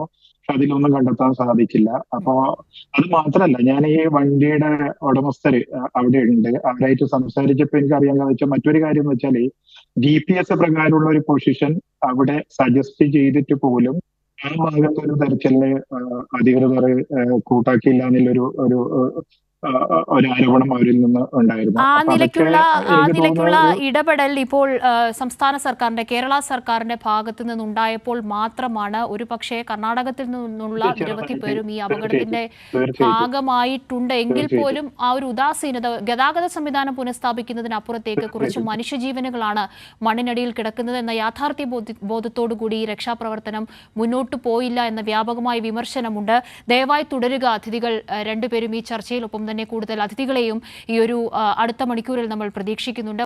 ഇപ്പോൾ ശ്രീ രാജഗോപാൽ കമ്പത്ത്, ഒപ്പം മാധ്യമപ്രവർത്തകനായ ഉമേഷ് രാമൻ എന്നിവർ നമുക്കൊപ്പം ചേരുന്നുണ്ട്. എന്തായാലും ഊർജിതമായ രക്ഷാപ്രവർത്തനത്തിൻ്റെ മണിക്കൂറുകളിലേക്ക് കടക്കേണ്ടുന്ന ഈ ഒരു ഘട്ടത്തിൽ പോലും ഏറ്റവും കൃത്യമായൊരു നടപടിക്രമങ്ങൾ അത് കർണാടക സർക്കാരിൻ്റെ ഭാഗത്തു നിന്ന് ഉണ്ടാകുന്നില്ല എന്ന യാഥാർത്ഥ്യം തന്നെ പങ്കുവെക്കുകയാണ് നമ്മുടെ അതിഥികൾ, പ്രത്യേകിച്ച് MLA അടക്കമുള്ളവർ ഇപ്പോൾ പങ്കുവെക്കുന്നത്. ഉമേഷ് രാമൻ ബംഗളൂരിൽ നിന്നുള്ള മാധ്യമപ്രവർത്തകരാണ്, അദ്ദേഹത്തിലേക്ക് ഒരിക്കൽ കൂടി പോവുകയാണ്. ശ്രീ ഉമേഷ്, ഞാൻ നേരത്തെ ചോദിച്ചതുപോലെ വലിയ തോതിലുള്ള സമ്മർദ്ദം ഈ സംസ്ഥാനത്തിൻ്റെ ഭാഗത്തു നിന്നുണ്ടാകുന്നു. വലിയൊരു പ്രതീക്ഷ കൊണ്ട് ജീവിക്കുകയാണ് അദ്ദേഹത്തിൻ്റെ കുടുംബം, അർജുൻ്റെ കുടുംബം. സമാനതകളില്ലാത്ത രക്ഷാപ്രവർത്തനം ഇത്തരം ഘട്ടത്തിൽ കേരളം മാതൃക കാണിച്ച നിരവധി സന്ദർഭങ്ങളുണ്ട്. കേരള മുഖ്യമന്ത്രി കർണാടക മുഖ്യമന്ത്രിക്ക് അയച്ചിട്ടുള്ള കത്തിൽ ഏറ്റവും കൃത്യമായി റഡാർ സംവിധാനം ഉപയോഗിക്കേണ്ടതിൻ്റെ ആവശ്യകത എന്താണ് എന്നതടക്കം പരാമർശിച്ചു പോയിട്ടുണ്ട്. ഇത് കേരളത്തിൽ വലിയ പ്രതീക്ഷയോടുകൂടി വലിയ ഒരു ഊർജിതമായ ഒരു ഊർജിത ശ്രമം കർണാടകയുടെ ഭാഗത്തു നിന്ന് ഉണ്ടാകണം എന്ന നിലയ്ക്കുള്ള നീക്കം അത് കർണാടകത്തിൽ വലിയ തോതിൽ ചർച്ചയായിട്ടുണ്ട്, മാധ്യമങ്ങളടക്കം ഏറ്റെടുത്തിട്ടുണ്ട് എന്ന് തന്നെയല്ലേ ഈ ഒരു ഘട്ടത്തിൽ ബോധ്യപ്പെടുന്ന കാര്യം? തീർച്ചയായും. ഹലോ, പറയൂ കേൾക്കാം. തീർച്ചയായും അത് 2-3 ഘടകങ്ങളുണ്ട്. ഒന്ന്, സംസ്ഥാന സർക്കാരിന്റെ ഉദാസീനത നമുക്ക് അർത്ഥത്തിൽ പറയുന്നെങ്കിലും അതില് മറ്റൊരു കാര്യം എന്ന് വെച്ചാൽ ഈ ദിവസങ്ങളിലൊക്കെ കനത്ത മഴയാണ് അവിടെ. അപ്പൊ ഈ മണ്ണിടിച്ചിൽ ഉള്ള സ്ഥലത്ത് ഇനി ഇതിന്റെ ഈ പറയുന്ന പോലെ ഒരു തുടർച്ച എന്ന പോലെ മണ്ണിടിച്ചിലിന് ഒരു സാധ്യത കൂടി അവര് ആശങ്കപ്പെടുന്നുണ്ട്. അവിടുത്തെ മണ്ണ് ഇപ്പൊ നിലവിൽ പക്ഷേ അത് ഇപ്പോൾ വിഷയവിദഗ്ധരൊക്കെയും നമുക്കൊപ്പം ചർച്ചയിൽ ചേരുമ്പോൾ അവർ പറയുന്നത് പോലെ പര്യാപ്തമായിട്ടുള്ള ശാസ്ത്രീയമായിട്ടുള്ള മാർഗങ്ങൾ നിരവധി അവലംബിക്കാൻ ഉണ്ട് എന്നാണല്ലോ മനസ്സിലാക്കുന്നത്. തീർച്ചയായിട്ടും. അതെ. അല്ല, തീർച്ചയായിട്ടും. അല്ല, ഞാൻ ഇപ്പൊ എനിക്കത് ഇപ്പൊ സംസ്ഥാന സർക്കാർ അല്ലെങ്കിൽ ഈ പറയുന്ന പോലെ അധികാരികളുടെ അടുത്തുനിന്ന് കിട്ടുന്ന ഒരു മറുപടിയാണ്. അത്തരം ഒരു നിസ്സഹായതയാണ് അവർ പറയുന്നത്. പക്ഷെ എന്ത് തന്നെ ആയാലും ഒരു ദുരന്തം വന്നു കഴിഞ്ഞെങ്കിൽ അതിനെ എങ്ങനെ കാര്യക്ഷമമായിട്ട് നേരിടണം എന്നുള്ള കാര്യത്തിൽ കുറച്ചുകൂടി ജാഗ്രത പുലർത്തേണ്ടതുണ്ട് സംസ്ഥാന സർക്കാർ എന്ന് എനിക്ക് ഈ ഒരു സംഭവം തോന്നുന്നു. കാരണം നമ്മുടെ കേരളത്തിൽ കണ്ടെന്നാൽ തന്നെ നല്ല നല്ല മാതൃകകളുണ്ട് നമുക്ക് മുമ്പില്. അപ്പോ അത് കുറച്ചുകൂടി ശ്രദ്ധിക്കണമായിരുന്നു. ഇതിന്റെ വ്യാപ്തി ഇപ്പോഴും പറയുന്ന 10 പേരാണ് ഇതിൽ പെട്ടിരിക്കുക എന്നാണ്. പക്ഷെ ഈ മണ്ണിടിഞ്ഞതിന്റെ ഒരു ദൂരം വെച്ച് നോക്കുമ്പോൾ ഒരു പക്ഷെ അത് 10-ന് മുകളിൽ എത്താനാണ് സാധ്യത. അപ്പോ അതിലേക്ക് ഇന്ന് നമ്മളിപ്പോ ഈ ചർച്ച നമ്മളിപ്പോ സംസാരിക്കുന്ന പോലും 4ാമത്തെ ദിവസമാണ്. ശരിക്കും ചൊവ്വാഴ്ച രാവിലെ നടന്നൊരു ദുരന്തമാണ്. അപ്പൊ ഇതുവരെയായിട്ടും അതിൽ എത്ര പേര് അല്ലെങ്കിൽ എന്താണ് അതിന്റെ ദുരന്ത വ്യാപ്തി എന്നുള്ള രീതിയിലേക്ക് ഒരു ദുരന്തത്തെ വിശകലനം ചെയ്യാൻ ഇപ്പോഴും സാധിച്ചിട്ടില്ല എന്നതാണ് അതിന്റെ ഒരു യാഥാർത്ഥ്യം. ശരി, ശ്രീ ഉമേഷ് രാമൻ അദ്ദേഹം തുടരുന്നുണ്ട് ഈ ചർച്ചയിൽ എന്നാണ് ഞാൻ മനസ്സിലാക്കുന്നത്. ഇപ്പോൾ കോൺഗ്രസ് നേതാവ് അഡ്വക്കേറ്റ് വസന്ത് സിരേഖ് ടെലിഫോൺ ലൈനിൽ ചേരുന്നുണ്ട്. ശ്രീ വസന്ത്, ഇപ്പോൾ ഇന്ന് രാവിലെ മുതൽ ഈ നടക്കുന്ന രക്ഷാപ്രവർത്തനം അല്ലെങ്കിൽ അർജുൻ്റെ കുടുംബവും ഒരു നാടൊന്നാകെ അദ്ദേഹത്തിന് വേണ്ടി കാത്തിരിക്കുന്നു എന്ന വിവരം അങ്ങ് അറിഞ്ഞിട്ടുണ്ട് എന്നാണ് ഞാൻ മനസ്സിലാക്കുന്നത്. ഇപ്പോൾ അവിടുത്തെ ഇടപെടൽ അത് പര്യാപ്തമാണോ കർണാടക സർക്കാരിന്റെ ഭാഗത്തു നിന്നുള്ളത്? എന്താണ് അങ്ങേക്ക് തോന്നുന്നത്? അല്ല, കാവ്യ, ആയതെല്ലാം ചെയ്യാൻ അവിടുത്തെ സർക്കാർ ശ്രമിക്കുന്നുണ്ട് എന്നാണ് അവിടുത്തെ സർക്കാർ വൃത്തങ്ങളും അതുമായി ചേർന്ന് നിൽക്കുന്നവരുമായി സംസാരിക്കുമ്പോൾ നമുക്ക് മനസ്സിലാവുന്നത്. ബഹുമാനപ്പെട്ട കോൺഗ്രസിന്റെ അഖിലേന്ത്യാ general secretary Shri KC Venugopal Karnataka മുഖ്യമന്ത്രിയുമായി നേരിട്ട് ഫോണിൽ സംസാരിക്കുകയും ആയതെല്ലാം ചെയ്യണമെന്ന് അദ്ദേഹത്തോട് ആവശ്യപ്പെടുകയും ചെയ്തിട്ടുണ്ട്. നമ്മളെ കൊണ്ട് സാധിക്കുന്ന രീതിയിലെല്ലാം അവിടുത്തെ ഗവൺമെന്റിൽ നിന്ന് സമ്പൂർണ്ണ പിന്തുണ നേടിയെടുക്കാൻ സാധിച്ചിട്ടുമുണ്ട്. ഇപ്പോൾ അദ്ദേഹത്തിന്റെ കുടുംബത്തിനൊപ്പം അവരുടെ വിഷമത്തിനൊപ്പം ചേർന്ന് നിൽക്കുക എന്നതിൽ കൂടുതൽ പ്രാർത്ഥനയോടുകൂടി കാത്തിരിക്കാം എന്നതിൽ കൂടുതൽ നമുക്കൊന്നും ചെയ്യാൻ സാധിക്കുന്ന ഒരു അവസ്ഥയല്ല കേരളത്തിലുള്ള നമ്മളെ സംബന്ധിച്ച് വ്യക്തിപരമായി ചെയ്യാൻ പറ്റുന്ന അവസ്ഥയില്ല. പ്രാർത്ഥനയോടുകൂടി നമ്മളും കാത്തിരിക്കുകയാണ്. അദ്ദേഹം ജീവനോടുകൂടി തന്നെ മടങ്ങി വരട്ടെ, അദ്ദേഹത്തെ കാത്തിരിക്കുന്നവരുടെ അടുത്തേക്ക് ജീവനോടുകൂടി തന്നെ മടങ്ങി വരട്ടെ എന്ന പ്രാർത്ഥനയാണുള്ളത്. അങ്ങ് ചോദിച്ച ചോദ്യം കർണാടക സർക്കാർ അവിടെ പര്യാപ്തമായി ചെയ്യുന്നുണ്ടോ എന്നുള്ളതാണ്. അതിന്റെ കൃത്യമായ ഉത്തരമാണ് ഞാൻ പറഞ്ഞത്. അതായത് കോൺഗ്രസിന്റെ അഖിലേന്ത്യാ ജനറൽ സെക്രട്ടറി നേരിട്ട് അവിടുത്തെ മുഖ്യമന്ത്രിയുമായി സംസാരിക്കുകയും പര്യാപ്തമായതെല്ലാം ഗവൺമെന്റിന് പര്യാപ്തമായതെല്ലാം ചെയ്യണമെന്ന് ഉറപ്പ് മേടിക്കുകയും ചെയ്തു. അല്ല, ഇപ്പോൾ 77 മണിക്കൂർ പിന്നിട്ടു. ഒരു മനുഷ്യൻ ഉൾപ്പെടെ, ഒരു മലയാളി ഉൾപ്പെടെയുള്ള നിരവധിയായിട്ടുള്ള മനുഷ്യർ ഈ മണ്ണിനടിയിൽ കുടുങ്ങിയിട്ട് കൃത്യമായൊരു കണക്ക് പോലും ഇപ്പോൾ സർക്കാരിന്റെ ഭാഗത്ത് ഇല്ല എന്നുള്ളതാണ് വസന്ത് അതിന്റെ യാഥാർത്ഥ്യം. അതെ കാവ്യ, നോക്കൂ, ഇത് വളരെ അൺഎക്സ്പെക്ടഡ് ആയ ഒരു ഇവന്റ് ആണ്. നമ്മൾ ആരും പ്രതീക്ഷിച്ചതോ അല്ലെങ്കിൽ അവിടുത്തെ സർക്കാർ പ്രതീക്ഷിക്കുന്നതോ അല്ല. സ്വാഭാവികമായും അതുമായി ബന്ധപ്പെട്ട കണക്കെടുപ്പുകളേക്കാൾ കൂടുതൽ ഇപ്പോൾ രക്ഷാപ്രവർത്തനത്തിനാണ് സർക്കാരും സർക്കാർ വൃത്തങ്ങളും കൂടുതൽ ശ്രദ്ധ നൽകുന്നത് എന്നാണ് ഞാൻ മനസ്സിലാക്കുന്നത്. അത് നടക്കട്ടെ. അതിനുശേഷം നമുക്ക് പോസ്റ്റ്മോർട്ടത്തിലേക്ക് കടക്കുന്നതായിരിക്കും നല്ലത്. അല്ല, ഇതൊരു പോസ്റ്റ്മോർട്ടത്തിന്റെ ഘട്ടമല്ല പറയുന്നത്. ഇപ്പോൾ ഈ റഡാർ സംവിധാനം അടക്കം ഉപയോഗിക്കുന്നതിന്റെ അല്ലെങ്കിൽ കൂടുതൽ സാങ്കേതിക സംവിധാനങ്ങൾ ശാസ്ത്രീയമായ വശങ്ങൾ അവലംബിക്കുന്നതിന്റെ ഒക്കെ സാധ്യതകൾ, നിരവധിയായിട്ടുള്ള ചർച്ചകൾ ഇപ്പോൾ രാജ്യത്തെങ്ങും നടന്നുകൊണ്ടിരിക്കുകയാണ്. ഇതുപോലെ നിരവധി ചാനൽ ചർച്ചകളടക്കം നടക്കുന്നുണ്ട്. അഡ്വക്കേറ്റ് വസന്ത്, ഇപ്പോൾ നമ്മുടെ ചർച്ചയിൽ തന്നെ പങ്കെടുത്തുകൊണ്ട് ശ്രീ രാജഗോപാൽ കമ്പത്തിനെ പോലെയുള്ള വിഷയ വിദഗ്ധർ പറയുന്നതും ഇപ്പോൾ നടക്കുന്ന ഈ ഓപ്പറേഷൻസ് ഒന്നും പര്യാപ്തമല്ല, കൃത്യമായൊരു സ്ട്രാറ്റജി പോലും ഇതുവരെ പ്ലാൻ ചെയ്യാൻ അവിടുത്തെ സംവിധാനങ്ങൾക്കായിട്ടില്ല എന്ന് തന്നെയാണ്.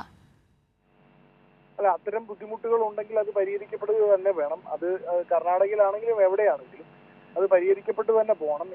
ഞാൻ മനസ്സിലാക്കുന്നത് ഇപ്പോൾ കേന്ദ്രസേനയുമായി ബന്ധപ്പെട്ടുമൊക്കെ കൂടുതൽ ത്വരിതഗതിയിലുള്ള അന്വേഷണം നടത്താൻ വേണ്ടി ആ സർക്കാർ മുൻകൈ എടുക്കുന്നുണ്ട്. അതിലെന്തെങ്കിലും കുറവുണ്ടെങ്കിൽ സാധ്യമായതെല്ലാം കേരളത്തിൽ നിന്ന് കോൺഗ്രസ് നേതാക്കൾക്ക് അവിടെ മുഖ്യമന്ത്രിയും മറ്റ് സർക്കാർ വൃത്തങ്ങളുമായി സംസാരിക്കുക എന്നുള്ളതാണ്. അതെല്ലാം കൃത്യമായി പാർട്ടിയുടെ ഭാഗത്തു നിന്നുണ്ടാവും. അത് ചെയ്യുകയും ചെയ്യുമെന്നതിൽ സംശയം ഇല്ല. ഇപ്പോൾ സർക്കാരിന്റെ ഭാഗത്ത്, ഇപ്പോൾ കേരള സർക്കാരിന്റെ ഭാഗത്തു നിന്നൊരു സമ്മർദ്ദം ഉണ്ടായി. അതിനനുസരിച്ചുള്ള പ്രവർത്തനങ്ങൾ, ഏകോപനം, ഇപ്പോൾ ചീഫ് സെക്രട്ടറി തലത്തിൽ അതിലൊരു ഇടപെടൽ ഉണ്ടായിട്ടുണ്ട്. മുഖ്യമന്ത്രി കൃത്യമായ കാര്യങ്ങൾ അന്വേഷിക്കുന്നുണ്ട്. കോഴിക്കോട് കളക്ടർ, ജില്ലാ ഭരണകൂടം ഇതിലൊരു കൃത്യമായൊരു മോണിറ്ററിംഗ് അതിലുണ്ടാകണം എന്ന തരത്തിലുള്ള നിർദ്ദേശം പോയിട്ടുണ്ട്. ഇതിൻ്റെയൊക്കെ ഒരു തുടർച്ച എന്നോണം മാത്രമാണ് ബന്ധപ്പെട്ട അല്ലെങ്കിൽ ഇവരുടെ കുടുംബത്തിന് പോലും ഒരു മറുപടി ലഭിക്കുന്നത് എന്നത് എത്രത്തോളം സങ്കടകരമായ സാഹചര്യമാണ് ശ്രീ വസന്ത്? ഭാഗത്തു നിന്ന് ഇടപെടലുകൾ ഉണ്ടായിട്ടില്ല എന്ന് ഞാൻ പറയുന്നില്ല. അതുണ്ടായിട്ടുണ്ട്, നല്ല കാര്യം, ഉണ്ടാവുകയും വേണം. പക്ഷെ അതിന്റെ ഭാഗമായി മാത്രമാണ് അവിടുത്തെ സർക്കാർ പണിയെടുക്കുന്നതെന്നൊക്കെ പറഞ്ഞാൽ അത് അക്സെപ്റ്റ് ചെയ്യാൻ പറ്റില്ല. ഞാൻ പറഞ്ഞല്ലോ, കോൺഗ്രസിനെ സംബന്ധിച്ച് ഇന്ത്യയിൽ രണ്ടാമത് കേരളത്തിൽ നിന്നുള്ള ഏറ്റവും പ്രധാനപ്പെട്ട നേതാവ് തന്നെ അവിടുത്തെ മുഖ്യമന്ത്രിയുമായി നേരിട്ട് സംസാരിച്ചിട്ടുണ്ട്. വളരെ കൃത്യമായി അവർ കാര്യങ്ങൾ കമ്മ്യൂണിക്കേറ്റ് ചെയ്തിട്ടുണ്ട്. കേരളത്തിന്റെ മുഴുവൻ ആശങ്ക, മലയാളികളുടെ മുഴുവൻ ആശങ്ക ശ്രീ കെ സി വേണുഗോപാൽ അവിടുത്തെ മുഖ്യമന്ത്രിയെ നേരിട്ട് അറിയിച്ചിട്ടുണ്ട് എന്നാണ് ഞാൻ മനസ്സിലാക്കുന്നത്. ആ ആശങ്ക അവർ പരിഗണിച്ചിട്ടുണ്ട്. അത് ആര് വിളിച്ചു, ഇപ്പൊ പിണറായി വിജയൻ വിളിച്ചോ അല്ലെങ്കിൽ വേറെ ആര് വിളിച്ചോ എന്നുള്ളതല്ല, സർക്കാരിൽ നിഷിദ്ധമായ ഒരു ഉത്തരവാദിത്വമുണ്ട് അങ്ങ് പറയുന്നത് പോലെ. ആ ഉത്തരവാദിത്വം കൃത്യമായി നിർവഹിക്കപ്പെടുകയും വേണം. അത് ചെയ്യുന്നുണ്ട് എന്നാണ് നമ്മൾ മനസ്സിലാക്കുന്നത്. നമുക്ക് പ്രാർത്ഥനയോടുകൂടി ആ സർക്കാരിനൊപ്പം തൽക്കാലം നിൽക്കാം. അതിനുശേഷം ബാക്കി പ്രവർത്തനങ്ങളിലേക്ക് അതിലേക്ക് കടക്കുന്നതിന് മുൻപ് ഒരു കാര്യം കൂടി. ഇപ്പോൾ നമുക്ക് ബംഗളൂരുവിൽ നിന്നുള്ളൊരു മാധ്യമ പ്രവർത്തകൻ ഈ ചർച്ചയിലുടനീളം പങ്കെടുക്കുന്നുണ്ട്. അദ്ദേഹം പറഞ്ഞൊരു കാര്യമുണ്ട്, വിളിച്ചു വരുത്തിയ ഒരു ദുരന്തം എന്നല്ലാണ്ട് ഇതിനെക്കുറിച്ച് മറ്റൊന്നും പറയാനില്ല എന്നതാണ്. ആ പ്രദേശത്തിന്റെ ഒരു അവസ്ഥ കൊണ്ട് അവർക്ക് ഓരോരുത്തർക്കും പറയേണ്ടി വരുന്നത്. കാരണം മുൻപും പ്രകൃതി ദുരന്തങ്ങൾ ഉണ്ടായിട്ടുള്ള ഒരു സാഹചര്യമുണ്ട്. അത്തരത്തിലൊരു പ്രദേശത്ത് നടത്തേണ്ട രക്ഷാപ്രവർത്തനത്തിൽ കൃത്യമായൊരു ആക്ഷൻ പ്ലാനോട് കൂടി അല്ലാണ്ട് മുന്നോട്ട് പോവുക എന്നുള്ളത് സാധ്യമല്ല. അത് ഈ നിമിഷം ഇതുവരെയും ഒരു കോമ്പൻസേറ്റ് ചെയ്യുക എന്നുള്ളൊരു സാമാന്യമായൊരു മര്യാദ എന്നൊരു ഘട്ടമുണ്ടല്ലോ ശ്രീ വസന്ത്. 76 മണിക്കൂർ പിന്നിട്ട് നിരവധി ജീവനുകൾ മണ്ണിനടിയിൽ കുടുങ്ങിക്കിടക്കുകയാണ്. ഇപ്പോൾ ഈ വിദഗ്ധർ ഓരോരുത്തരും പറയുന്നു ഇപ്പോഴും അവർ ജീവനോടെ ഇരിക്കാൻ സാധ്യതകൾ ഏറെയാണെന്ന്. അതിന് പര്യാപ്തമാകുന്ന നിലയ്ക്ക് ഇപ്പോൾ ഒരു ഇടപെടൽ ഉണ്ടാകുന്നുണ്ട് എന്ന് അങ്ങ് വിശ്വസിക്കുന്നുണ്ടോ? കാവ്യ, അതിന് തൊട്ട് ഞാൻ പറയുന്നത് അതിന് പര്യാപ്തമായ ഇടപെടലുകൾ ഉണ്ടാവുന്നുണ്ട്. അത് സ്വാഭാവികമായും ഒരുപക്ഷെ അങ്ങ് പറയുന്നത് പോലെ കേരള മുഖ്യമന്ത്രിയുടെ ഫോൺ കോൾ കൊണ്ടോ അല്ലെങ്കിൽ ഞാൻ പറയുന്നത് പോലെ കോൺഗ്രസ് ജനറൽ സെക്രട്ടറിയുടെ കോളൊന്നുമില്ല, ചിലപ്പോൾ അങ്ങനെ ആയെന്നും വരാം. എന്തും ആയിക്കോട്ടെ. പക്ഷേ ഗതാഗത സംവിധാനം പുനഃസ്ഥാപിക്കുന്നതിനപ്പുറത്തേക്ക് ഇന്ന് രാവിലെ മാത്രമാണ് രക്ഷാപ്രവർത്തനം എന്ന നിലയ്ക്ക് അവിടെ ഒരു ഇടപെടൽ ഉണ്ടായത് സർക്കാരിന്റെ ഭാഗത്തു നിന്ന്. 4 ദിവസം പിന്നിട്ടിരിക്കുന്നു. അല്ല, ഞാൻ പറഞ്ഞല്ലോ, ഇതൊരു അൺഎക്സ്പെക്ടഡ് ഇവന്റ് ആണ്. സർക്കാരോ മറ്റാരും പ്രതീക്ഷിക്കാത്ത ഒരു ഇവന്റ് ആണ്. അവിടേക്ക് കടന്നു ചെല്ലാനുള്ള ചില ടെക്നിക്കൽ ബുദ്ധിമുട്ടുകൾ ഉണ്ടായിരുന്നു. അത് പരിഹരിക്കപ്പെട്ട് തന്നെയാണ് പോരുന്നത്. നോക്കൂ, ഇപ്പൊ നമുക്ക് തിരുവനന്തപുരത്ത് അങ്ങിരിക്കുന്ന തിരുവനന്തപുരത്ത് ഒരു വിഷയമുണ്ടായിട്ട് നമുക്ക് ഒരു പാവപ്പെട്ടവനെ രക്ഷിച്ചെടുക്കാൻ അല്ല, പറ്റാത്ത വിഷയമുണ്ടായ ആ സെക്കൻഡിലുള്ള ഇടപെടലിനെ കുറിച്ചല്ലേ, ജീവനോട് അദ്ദേഹത്തെ പുറത്തെടുക്കാൻ കഴിഞ്ഞില്ല എന്നത് ഏറ്റവും വിഷമകരമായ ഘട്ടമാണ്. പക്ഷേ ആ സെക്കൻഡിൽ ഈ വിഷയമുണ്ടായി എന്ന് അറിയുന്നത് മുതലുള്ള ഇടപെടലല്ലേ ഏറ്റവും പ്രധാനപ്പെട്ട കാര്യം, ശ്രീ വസന്ത്? അതെ, ആണ്, സ്വാഭാവികമാണ്, ആണ്. അല്ല എന്ന് ഞാൻ പറഞ്ഞില്ലല്ലോ. സംസ്ഥാന മുഖ്യമന്ത്രി അത് കോർഡിനേറ്റ് ചെയ്യാൻ വേണ്ടി അവിടെ എത്തിയോ? ഏതെങ്കിലും ജില്ലയുടെ ചുമതലയുള്ള മന്ത്രിമാരെത്തിയോ? ഏറ്റവും കൃത്യമായി നഗരസഭയുടെ ഉദ്യോഗസ്ഥർ അവിടെ ഉണ്ടായിരുന്നു, MLA അടക്കമുള്ളവരുണ്ടായിരുന്നു, കോർപ്പറേഷന്റെ മുൻ മേയർമാർ അടക്കമുള്ളവർ അവിടെ ഉണ്ടായിരുന്നു, മറ്റെല്ലാവിധമായ സംവിധാനങ്ങളും അവിടെ ഏകോപിപ്പിക്കപ്പെടുന്നുണ്ടായിരുന്നു. കേന്ദ്രത്തിന്റെ കീഴിൽ കാവ്യ കേൾക്കൂ, ഭരണശിലാകേന്ദ്രത്തിന്റെ മൂക്കിന് താഴെ നടക്കുമ്പോൾ മുഖ്യമന്ത്രി, ജില്ലയുടെ ചുമതലയുള്ള മന്ത്രിമാർ, ആ ജില്ലയിൽ നിന്നുള്ള മന്ത്രിമാർ, MLA മാർ, MP മാർ തുടങ്ങിയുള്ളവർ ചേർന്നൊരു ടീമാണല്ലോ അത് കോർഡിനേറ്റ് ചെയ്യാൻ. ഈ നഗരസഭ ഉദ്യോഗസ്ഥർ അല്ല, നമുക്ക് ആ നിലയ്ക്കുള്ള ചർച്ചയിലേക്ക്, താരതമ്യ ചർച്ചയിലേക്ക് കടക്കുമ്പോൾ നമ്മൾ ഓരോ വിഷയവും എടുത്ത് ചർച്ച ചെയ്യണം. ഈ ആമയിഴഞ്ചാൻ തോട്ടിലടക്കമുള്ള വിഷയങ്ങളടക്കം ഓരോന്നും ചർച്ച ചെയ്യണം, ശ്രീ വസന്ത്. പക്ഷേ അതിലേക്ക് കടക്കും മുൻപ് ഇപ്പോൾ നടക്കുന്ന രക്ഷാപ്രവർത്തനം പര്യാപ്തമാണ് എന്ന് അങ്ങേക്കോ അങ്ങയുടെ പാർട്ടിക്കോ പൂർണ്ണമായും പറയാൻ കഴിയാത്തൊരു സാഹചര്യമുണ്ട്. അത് യാഥാർത്ഥ്യമാണ്. അങ്ങും അതിന് സമ്മതിച്ച് നൽകുന്നില്ലേ?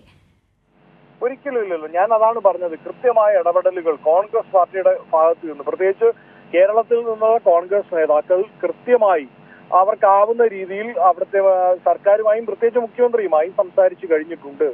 കേരളത്തിന്റെ, കോൺഗ്രസ് പാർട്ടിയുടെ വിഷമമല്ല, കേരളത്തിന്റെ പൊതുവിൽ മലയാളികളുടെ ബുദ്ധിമുട്ട്, നമ്മുടെ ആശങ്ക കൃത്യമായി ശ്രീ KC വേണുഗോപാൽ മലയാളികളെ മുഴുവൻ പ്രതിനിധീകരിച്ചുകൊണ്ട് അദ്ദേഹം അവിടുത്തെ മുഖ്യമന്ത്രിയുമായി കമ്മ്യൂണിക്കേറ്റ് ചെയ്തിട്ടുണ്ട്. ആയതെല്ലാം, പര്യാപ്തമായതെല്ലാം ചെയ്യുമെന്ന് അവർ നമുക്ക് വാക്ക് നൽകിയിട്ടുണ്ട്.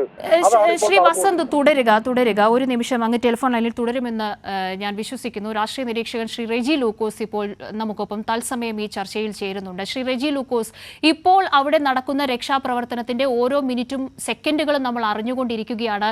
ഇത് പര്യാപ്തമായ രക്ഷാപ്രവർത്തനമല്ല അവിടെ നടക്കുന്നത് എന്നത് വിഷയ വിദഗ്ധരടക്കം ബന്ധപ്പെട്ട അധികാരികളുടെ ഇപ്പോഴത്തെ ഇടപെടലടക്കം പര്യാപ്തമല്ല എന്ന നിലയിലുള്ള അഭിപ്രായ പ്രകടനങ്ങളും വ്യാപകമായ വിമർശനവും ഉണ്ടാകുന്ന ഒരു ഘട്ടമാണ് എന്നാണ് ഞാൻ മനസ്സിലാക്കുന്നത്. അങ്ങേക്ക് ഈ വിഷയവുമായി ബന്ധപ്പെട്ട് ഇപ്പോൾ തോന്നുന്നത് എന്താണ്? കാവ്യ, ഇത് ഇന്ത്യ എന്ന് പറയുന്ന രാജ്യത്തിന് പോലും അപമാനമായിപ്പോയി. ഇത്രയ്ക്ക് അഡ്വാൻസ്ഡ് ആയ ടെക്നോളജി ഉള്ള സ്ഥലത്ത് അതൊരു ഹൈവേയുടെ സൈഡില് ഒരു ചെറുപ്പക്കാരനും ആ ലോറിയും പിന്നെ അവിടെ മണ്ണിനടിയിലായിട്ട് 4ാമത്തെ ദിവസമാണ് അവര് എന്തെങ്കിലും ഒരു ചെറിയ ചലനം നടത്തിയത്. എത്ര നാണക്കേട്, എത്ര അപമാനമാണ്. ഒരു മനുഷ്യജീവന് യാതൊരു വിലയും കൽപ്പിക്കാത്ത ഒരു ഭരണകൂടവും സംവിധാനവും. കേരളം വിട്ടാൽ സത്യം പറയുകയാണെങ്കിൽ ഇപ്പോഴും നമ്മൾ പല കാര്യത്തിൽ കേന്ദ്ര സർക്കാരും മറ്റു സർക്കാരുകളൊക്കെ ഊറ്റം കൊള്ളും ഇന്ത്യ വലിയ രീതിയിൽ മുന്നോട്ട് പോകുന്നത്. കേരളം വിട്ടു കഴിഞ്ഞിട്ടുണ്ടെങ്കിൽ മനുഷ്യജീവന് യാതൊരു വിലയുമില്ല. അതിന്റെ ഏറ്റവും വലിയ തെളിവല്ലേ, ഒന്ന് ആലോചിച്ച് നോക്കൂ. ഏതെല്ലാം സംവിധാനങ്ങളുണ്ട്. ഡിസാസ്റ്റർ മാനേജ്മെന്റ് ആ സംസ്ഥാനത്തുണ്ട്, അതുപോലെ അവിടുത്തെ ആർമിയുടെ സപ്പോർട്ടുണ്ട്, അതുകൂടാണ്ട് തന്നെ അവിടുത്തെ മറ്റു പല ഉപകരണങ്ങളും ഉണ്ട്. GPS സംവിധാനത്തിലൂടെ തന്നെ അതിനെ ലൊക്കേറ്റ് ചെയ്ത് എവിടെയാണ് ഈ ലോറി കിടക്കണം എന്ന് പറഞ്ഞുകൊണ്ട് കേവലം മണ്ണ് മാറ്റിയാൽ മതി. ഞാനിപ്പോ ഒരു ഈ ചർച്ചയ്ക്ക് വിളിക്കുന്നതിന് പിന്നെ ശേഷം ഞാൻ മനസ്സിലാക്കിയത്, ഒരു ചെറിയ രീതിയിൽ വെബ്സൈറ്റിലേക്ക് കയറി നോക്കിയപ്പോൾ എനിക്ക് മനസ്സിലാക്കാൻ പറ്റിയത്, ആ മണ്ണ് ഏതാണ്ട് 100 മീറ്ററിന് മുകളിൽ നിന്ന് മണ്ണ് കൊണ്ടിട്ടുണ്ട്. 1.5 മണിക്കൂർ കൊണ്ട് 1-2 പിന്നെ JCB ഉപയോഗിച്ചിട്ടുണ്ട് ആ മണ്ണ് മാറ്റിയെടുക്കാൻ പറ്റുന്നുള്ളതാണ്. തന്നെയല്ല, ഏറ്റവും വേദന തോന്നുന്നത് അതല്ല, ഈ അർജുൻ എന്ന് പറയുന്ന യുവാവ് ആ ലോറിയിൽ കുടുങ്ങിയതിനു ശേഷം ഇന്നലെ വൈകുന്നേരം 6:30 വരെ അവിടെ ആ ലോറി പ്രവർത്തിച്ചുകൊണ്ടിരുന്നത്. അതിന്റെ എഞ്ചിൻ ഓഫ് ആയിട്ടില്ല. അതുപോലെ തന്നെ ഇന്നലെ ഒരു മിസ് കോൾ അദ്ദേഹത്തിന് കിട്ടി. ഇന്നലെ 7 മണി വരെ അദ്ദേഹത്തിന്റെ ഫോൺ വർക്ക് ചെയ്യുന്നുണ്ടായിരുന്നു. എന്നിട്ടും 3 ദിവസം, നീണ്ട 3 ദിവസം ആ സംസ്ഥാനത്തെ ഭരണകൂടമോ അവിടുത്തെ സംവിധാനങ്ങളോ അവിടുത്തെ പോലീസ് അധികാരികളോ അവിടുത്തെ ജില്ലാ ഭരണകൂടമോ യാതൊരു തരത്തിലും ഒരു രക്ഷാപ്രവർത്തനം നടത്തിയിട്ടില്ലെന്നുള്ളവരും ഈ രാജ്യത്തിന് നാണക്കേടാണ്. അവിടെയാണ് നമ്മുടെ കേരളം വേറിട്ട് നിൽക്കുന്നത്. കേരളം ഇപ്പൊ നമുക്കറിയാം, കേരളത്തിൽ എത്രയോ പിന്നെ പ്രകൃതി ദുരന്തങ്ങൾ ഉണ്ടായിട്ടുണ്ട്. മനുഷ്യന്റെ ജീവൻ ആദ്യം വില കൽപ്പിച്ചുകൊണ്ട് അവിടെ പാഞ്ഞെത്തി ദുരന്ത നിവാരണ അതോറിറ്റിയും സാധാരണക്കാരായ മനുഷ്യർ ഒറ്റക്കെട്ടായിട്ട് രക്ഷപ്പെടുത്തിയ ചരിത്രങ്ങൾ എത്രയുണ്ട്. ഇന്നലെ തന്നെ ഒരു ഉദാഹരണമുണ്ട്.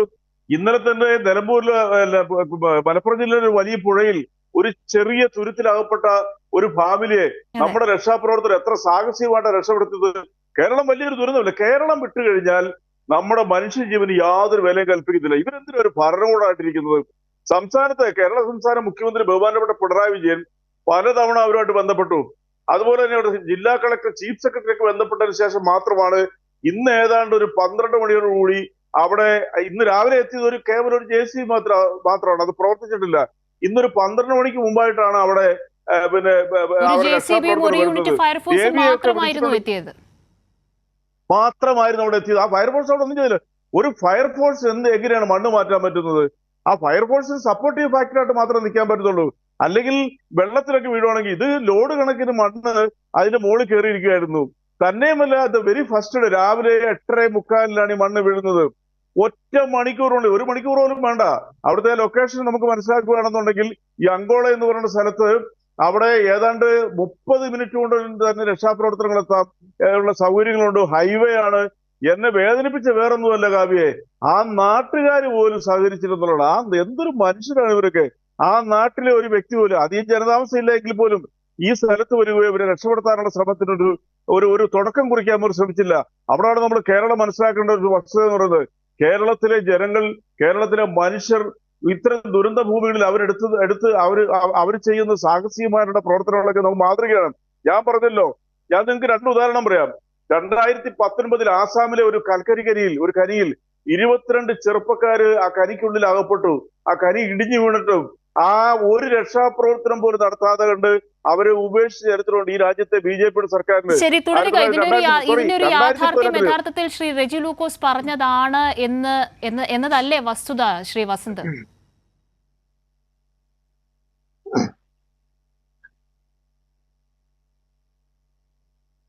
ശ്രീ വസന്ത്, അങ്ങേക്ക് കേൾക്കാമോ?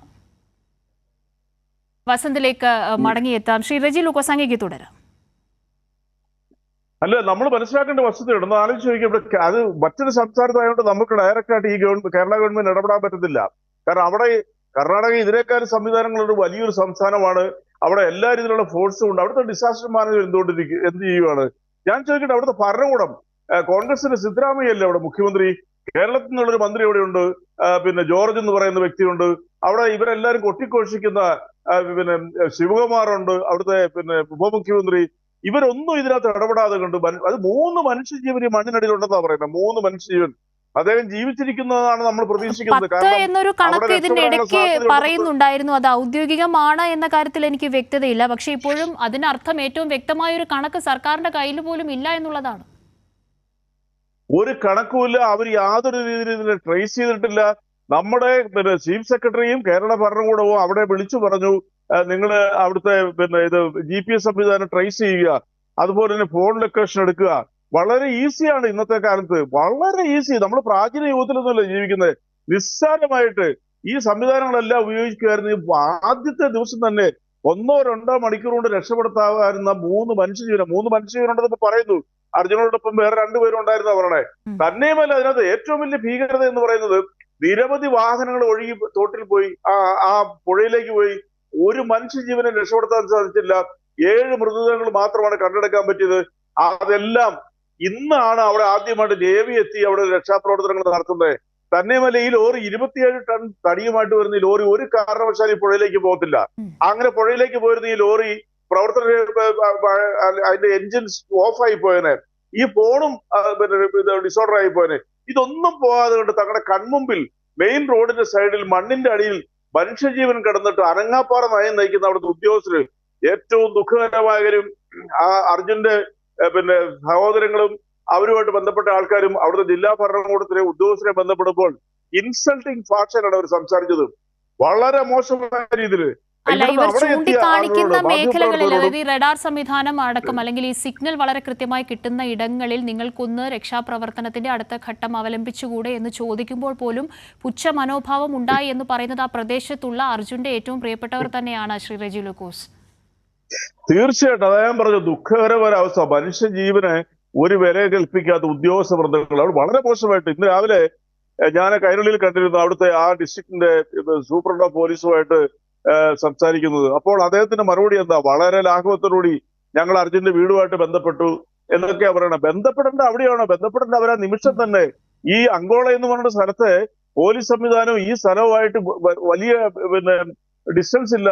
നിമിഷങ്ങൾ കൊണ്ട് എത്തിച്ചേരാൻ പറ്റും. ഫയർഫോഴ്സ് ഇല്ലാത്ത ശ്രീ സംവിധാനങ്ങൾ ലൂക്കോസ്, ഒരു എവിടെയുണ്ട്? നിമിഷം തുടരുക. അതുപോലെ ഇപ്പോൾ തന്നെ ശ്രീ രാജഗോപാൽ കമ്മത്ത്, അദ്ദേഹം ആംസ്റ്റർഡാമിൽ നിന്നാണ് നമ്മോടൊപ്പം ഈ ചർച്ചയിൽ പങ്കെടുക്കുന്നത്. അദ്ദേഹത്തിലേക്ക് ഒരു നിമിഷം ഒന്ന് പോവുകയാണ്. ശ്രീ രാജഗോപാൽ കമ്മത്ത്, ഇടപെടൽ, ഏകോപനം, രക്ഷാപ്രവർത്തനം, ഇത് മൂന്ന് നിലയ്ക്ക് കൃത്യമായി ഇതിനെ താരതമ്യം ചെയ്യുക അല്ലെങ്കിൽ തരം തിരിച്ചുകൊണ്ട് ഏറ്റവും കൃത്യമായ ഒരു ഓപ്പറേഷൻ സാധ്യമാക്കുക എന്നത് മാത്രമാണ് ഈ നിലയ്ക്കുള്ള പ്രകൃതി ദുരന്തങ്ങൾ ഉണ്ടാകുമ്പോൾ അടിയന്തരമായി ചെയ്യേണ്ട കാര്യം. കേരളത്തിൽ എപ്പോഴും സംഭവിക്കുന്നത് ആദ്യം ഉണ്ടാകുന്ന ഇടപെടൽ, അതിനുശേഷം ഉണ്ടാകുന്ന പ്രതികരണങ്ങൾ, അതിൽ എന്തൊക്കെയാണോ കാര്യങ്ങൾ ഏറ്റവും കൃത്യമായി മാർഗനിർദ്ദേശങ്ങൾ സ്വീകരിക്കാനുള്ളത്, അടിയന്തര യോഗം ചേരുന്നു, അതുമായി ബന്ധപ്പെട്ട കാര്യങ്ങൾ ഏകോപിപ്പിക്കുന്നു, അത് ഏറ്റവും കൃത്യമായി നടപ്പിലാക്കുന്നു. ഈ നടപ്പിലാക്കുക എന്ന ഘട്ടം വരുമ്പോൾ മാത്രം കർണാടകത്തിന്റെ രക്ഷാപ്രവർത്തനം ഇപ്പോൾ പരാജയപ്പെടുന്നു എന്നതല്ലേ വാസ്തവം?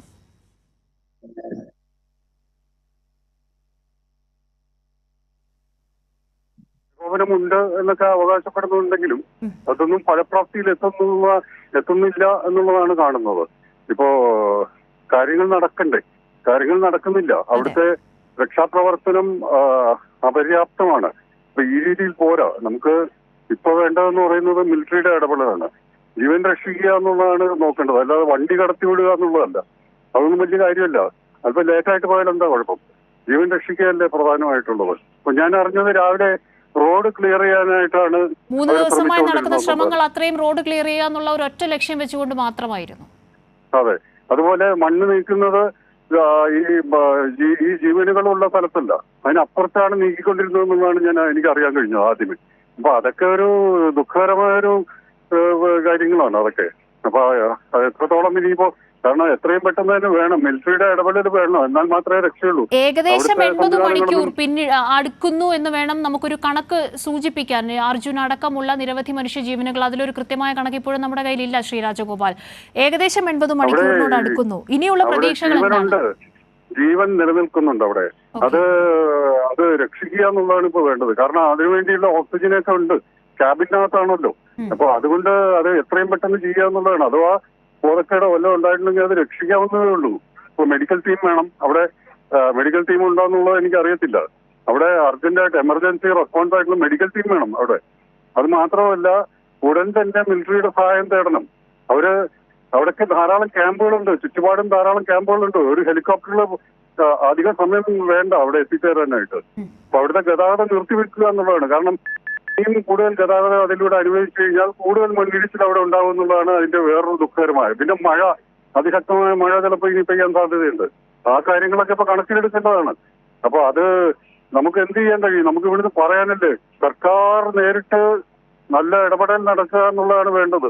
ബന്ധപ്പെട്ടവർ ആരാണോ ഇത് ചെയ്യേണ്ടത് അവരുടെ അതിർത്തിയിലാണ്, പരിധിയിലാണ്. ഇടപെടൽ അവിടെ നിന്ന് തന്നെയാണ് ഉണ്ടാകേണ്ടത് എന്നുള്ളതാണ് അദ്ദേഹവും പറഞ്ഞു വെക്കുന്നത്. നന്ദി ശ്രീ രാജഗോപാൽ കമ്മത്തി, ചർച്ചയിൽ പങ്കെടുത്തതിന്. ശ്രീ റെജി ലൂക്കോസും ശ്രീ ഉമേഷ് രാമനും ഇപ്പോൾ തുടരുന്നു എന്നാണ് ഞാൻ മനസ്സിലാക്കുന്നത്. ശ്രീ ഉമേഷ് രാമൻ, ഇപ്പോൾ ഞാൻ നേരത്തെ അദ്ദേഹത്തോട് ചോദിച്ച പോലൊരു ചോദ്യം, ഈ നടപ്പിലാക്കുക എന്ന് പറയുന്ന ഒരു ഘട്ടം വരുമ്പോഴത്തേന് കൃത്യമായി ഇതിലൊരു ഇടപെടൽ ഉണ്ടാകുന്നു, അത് ഏകോപിപ്പിക്കുന്നു, അത് നടപ്പിലാക്കുന്നു. ആ രക്ഷാപ്രവർത്തനം എന്ന് പറയുന്നത് ഈ 3ാമത്തെ ഘട്ടത്തിലാണ് ഏറ്റവും കൃത്യമായി നടക്കേണ്ടത്. ഗതാഗതം പുനഃസ്ഥാപിക്കുന്നതിൽ കൂടുതൽ ഊന്നൽ കൊടുത്തുകൊണ്ടുള്ള രീതികളിലാണ് സർക്കാരിന്റെ പ്രവർത്തനവും ഉദ്യോഗസ്ഥരുടെ പ്രവർത്തനവും അവിടെ പോയി എന്ന നിലയ്ക്കുള്ളൊരു വ്യാപകമായ വിമർശനം ഇപ്പോൾ ഉണ്ടോ?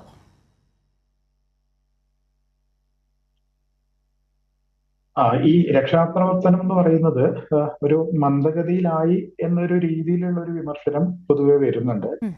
പക്ഷെ അത് ഞാൻ നേരത്തെ പറഞ്ഞ പോലെ തന്നെ അതിന് ഒരു കാരണമായി അധികൃതർ പറയുന്നത് അവിടെ പെയ്യുന്ന കനത്ത മഴ, അതുപോലെ തന്നെ കൂടുതൽ മണ്ണ് അവിടെ നീക്കുന്നതിന് അനുസരിച്ചിട്ടുള്ള മറ്റു അപകട സാധ്യതകള്. അപ്പോ ഈ കഴിഞ്ഞ ദിവസങ്ങളിൽ ഇപ്പൊ 7 ബോഡി അവര് കണ്ടെത്തിയിട്ടുണ്ട് ഇതേ ഭാഗത്തുനിന്ന്. അപ്പോ അതിനപ്പുറത്ത് കുറെ കാര്യങ്ങൾ ചെയ്യുമായിരുന്നു എന്ന് ഒരു മാധ്യമപ്രവർത്തക എന്ന രീതിയിൽ എനിക്ക് തോന്നിയിട്ടുണ്ട്. കാരണം നമ്മളിപ്പോഴും ഒരു 80 മണിക്കൂറിലേക്ക് അടുക്കുകയാണ്. ഒരു അപകടം നടന്ന് അതിന്റെ ഏറ്റവും പെട്ടെന്ന് ചെയ്യുമ്പോഴുള്ള എന്താ പറയാ, ആ ഒരു സംവിധാനം അവിടെ ഉണ്ടായിട്ടില്ല എന്ന് എനിക്ക് തോന്നുന്നു. സാധാരണ ഒരു തെരച്ചിൽ പോലെ അവിടെ നടന്നിട്ടുള്ളൂ. ഇപ്പോഴേ ഇന്നത്തെ ദിവസം, അതായത് ഇന്നലെയും ഇന്നുമാണ് കുറച്ചുകൂടി രക്ഷാപ്രവർത്തനം സജീവമാവുന്നത്. ഇതിന്റെ ആദ്യ ദിവസങ്ങളിൽ രക്ഷാപ്രവർത്തനം തീരെ ഉണ്ടായിട്ടില്ല എന്നല്ല ഞാൻ പറയുന്നത്. കുറച്ചുകൂടി അത് ഊർജിതമാക്കാമായിരുന്നു എന്ന് തോന്നിയിട്ടുണ്ട്. പിന്നെ ഇതുപോലെ തന്നെ നേരത്തെ ഒരു കാര്യം, ഒരു മാസ്റ്റർ പ്ലാൻ, ഒരു അപകട സാധ്യതയുള്ള ഒരു സ്ഥലത്ത് എന്ത് സംഭവിക്കുകയാണെങ്കിൽ പെട്ടെന്ന് ഒരു ക്വിക്ക് റെസ്പോൺസ് എന്ന് പറയുന്ന രീതിയിൽ അതിനുള്ള ഒരു സംവിധാനത്തിന്റെ ഒരു അപര്യാപ്തത അവിടെ ഉണ്ടായിട്ടുണ്ടെന്ന് പോയ എനിക്ക് മണിക്കൂറുകളിൽ ആ തോന്നിയിട്ടുണ്ട്. നിലയ്ക്കുണ്ടായ അപര്യാപ്തത വരുന്ന നിമിഷങ്ങളിൽ ഓരോ നിമിഷവും വിലപ്പെട്ടതാണ് എന്ന ബോധ്യത്തോടു കൂടി മുന്നോട്ട് പോയേ മതിയാവുകയുള്ളൂ. അത് സർക്കാരിന് മേൽ ഏറ്റവും വലിയ സമ്മർദ്ദമായി തന്നെ ഇപ്പോൾ നിൽക്കുന്നു എന്നതാണ് അതിന്റെ വസ്തുത. ശ്രീ റെജി ലൂക്കോസ് ഇപ്പോൾ തുടരുന്നുണ്ട് എന്നാണ് ഞാൻ മനസ്സിലാക്കുന്നത്. ശ്രീ റെജി ലൂക്കോസ്, നമ്മൾ ഈ ഇടപെടൽ, കാര്യക്ഷമമായ ഇടപെടലിന് ഇപ്പോഴും സമയമേറെ പിന്നിട്ടിരിക്കുന്നു, ഓരോ നിമിഷവും വിലപ്പെട്ടതാണ് എന്നൊക്കെ പറയുമ്പോൾ പോലും ഇതിനെക്കുറിച്ച് കൃത്യമായി ബോധ്യമില്ലാത്തതാണോ? അല്ലെങ്കിൽ കേരളം കാണിക്കുന്നത് പോലെ സമാനതകളില്ലാത്ത രക്ഷാപ്രവർത്തനത്തിലേക്ക് അടുക്കാൻ കർണാടകയ്ക്ക് കഴിയാത്തതിൻ്റെ യാഥാർത്ഥ്യമെന്ന് പറയുന്നത്? ഇപ്പോൾ ഒരു ഉദാഹരണം ചൂണ്ടിക്കാണിച്ചാൽ, ഈ പറയുന്ന പ്രദേശം, ഈ അപകടത്തിൽപ്പെട്ടിരിക്കുന്ന പ്രദേശം എന്ന് പറയുന്നത് വിളിച്ചു വരുത്തി അല്ലെങ്കിൽ ക്ഷണിച്ചു വരുത്തിയ ഒരു ദുരന്തം എന്ന നിലയ്ക്ക് നിരവധിയായിട്ടുള്ള പ്രതികരണങ്ങൾ ഉണ്ടാകുന്നുണ്ട്. മുൻപും പ്രകൃതി ദുരന്തമുണ്ടായിട്ടുള്ളൊരു മേഖലയാണ്. അത്തരത്തിലുള്ളൊരു മേഖലയിൽ നടക്കുന്ന ഇടപെടൽ ഇത്ര പോരാ എന്ന് നാടിൻ്റെ നാനാഭാഗത്തു നിന്നും ഘോരം പറഞ്ഞുകൊണ്ടിരിക്കേണ്ടുന്ന ഒരു ഗതികേട് അത് നമുക്കുണ്ടാകുന്നു എന്നതും ഏറ്റവും സങ്കടകരമായ വസ്തുതയാണ്. അതാ ഞാൻ കാവ്യയോട് ആദ്യം സൂചിപ്പിച്ചല്ലോ, നമ്മുടെ സംസ്ഥാനത്തെ മുഖ്യമന്ത്രി പിണറായി വിജയനും സംസ്ഥാന സർക്കാരും ചീഫ് സെക്രട്ടറിയും ഈ അപകടം ഉണ്ടായ ഉടനെ തന്നെ കർണാടക സർക്കാരിനെ ബന്ധപ്പെട്ടു. കൃത്യമായ രീതിയിലുള്ള ഇടപെടൽ വേണമെന്ന് പറഞ്ഞു. അവരനങ്ങിയില്ല. എന്തായാലും കാരണം എന്താ? മനുഷ്യജീവനും മനുഷ്യവർഗത്തിനും ഒരു പ്രാധാന്യം കൽപ്പിക്കാത്ത ഇത്തരം ഭരണകൂടങ്ങൾ ഈ രാജ്യത്തെ നിരവധി സംസ്ഥാനങ്ങളിലുണ്ട്. ഞാനതാണ് ആസാമിന് ഉദാഹരണം പറഞ്ഞത്. ഞാൻ ഉദാഹരണം പറയാം. നമ്മുടെ ഗൾഫിൽ, അതായത് യമൻ എന്ന് പറയുന്ന രാജ്യത്ത് നമ്മുടെ കുറെ നേഴ്സുമാർ അകപ്പെട്ടപ്പോൾ, അത് ഈ തീവ്രവാദികളുടെ പിടിയിൽ ചുറ്റും അവരുടെ കസ്റ്റഡിയിലായിരുന്നപ്പോൾ, അവിടെ യുദ്ധം മുറുകിയപ്പോൾ ഈ കേരള സർക്കാർ കേന്ദ്ര സർക്കാരുമായിട്ട് ബന്ധപ്പെട്ട് MA യൂസഫിനുള്ളവരുമായിട്ട് ബന്ധപ്പെട്ട് അതിസാഹസികമായിട്ട് 800 കിലോമീറ്റർ യാത്ര ചെയ്ത് ഈ അവര് മസ്കറ്റിനടുത്തൊരു സ്ഥലത്ത് നിന്ന് രക്ഷപ്പെടുത്തിക്കൊണ്ടൊരു ചരിത്രമുള്ള നാടാണ് 4 വർഷങ്ങൾക്ക് മുമ്പ് ഈ നമ്മുടെ സംസ്ഥാനം എന്ന് പറയുന്നത്. അപ്പോഴാണ് ഇത് കൺമുമ്പിൽ കേവലം 10 കിലോമീറ്റർ മാത്രം അപ്പുറം നേവിയുടെ ക്യാമ്പുണ്ട്.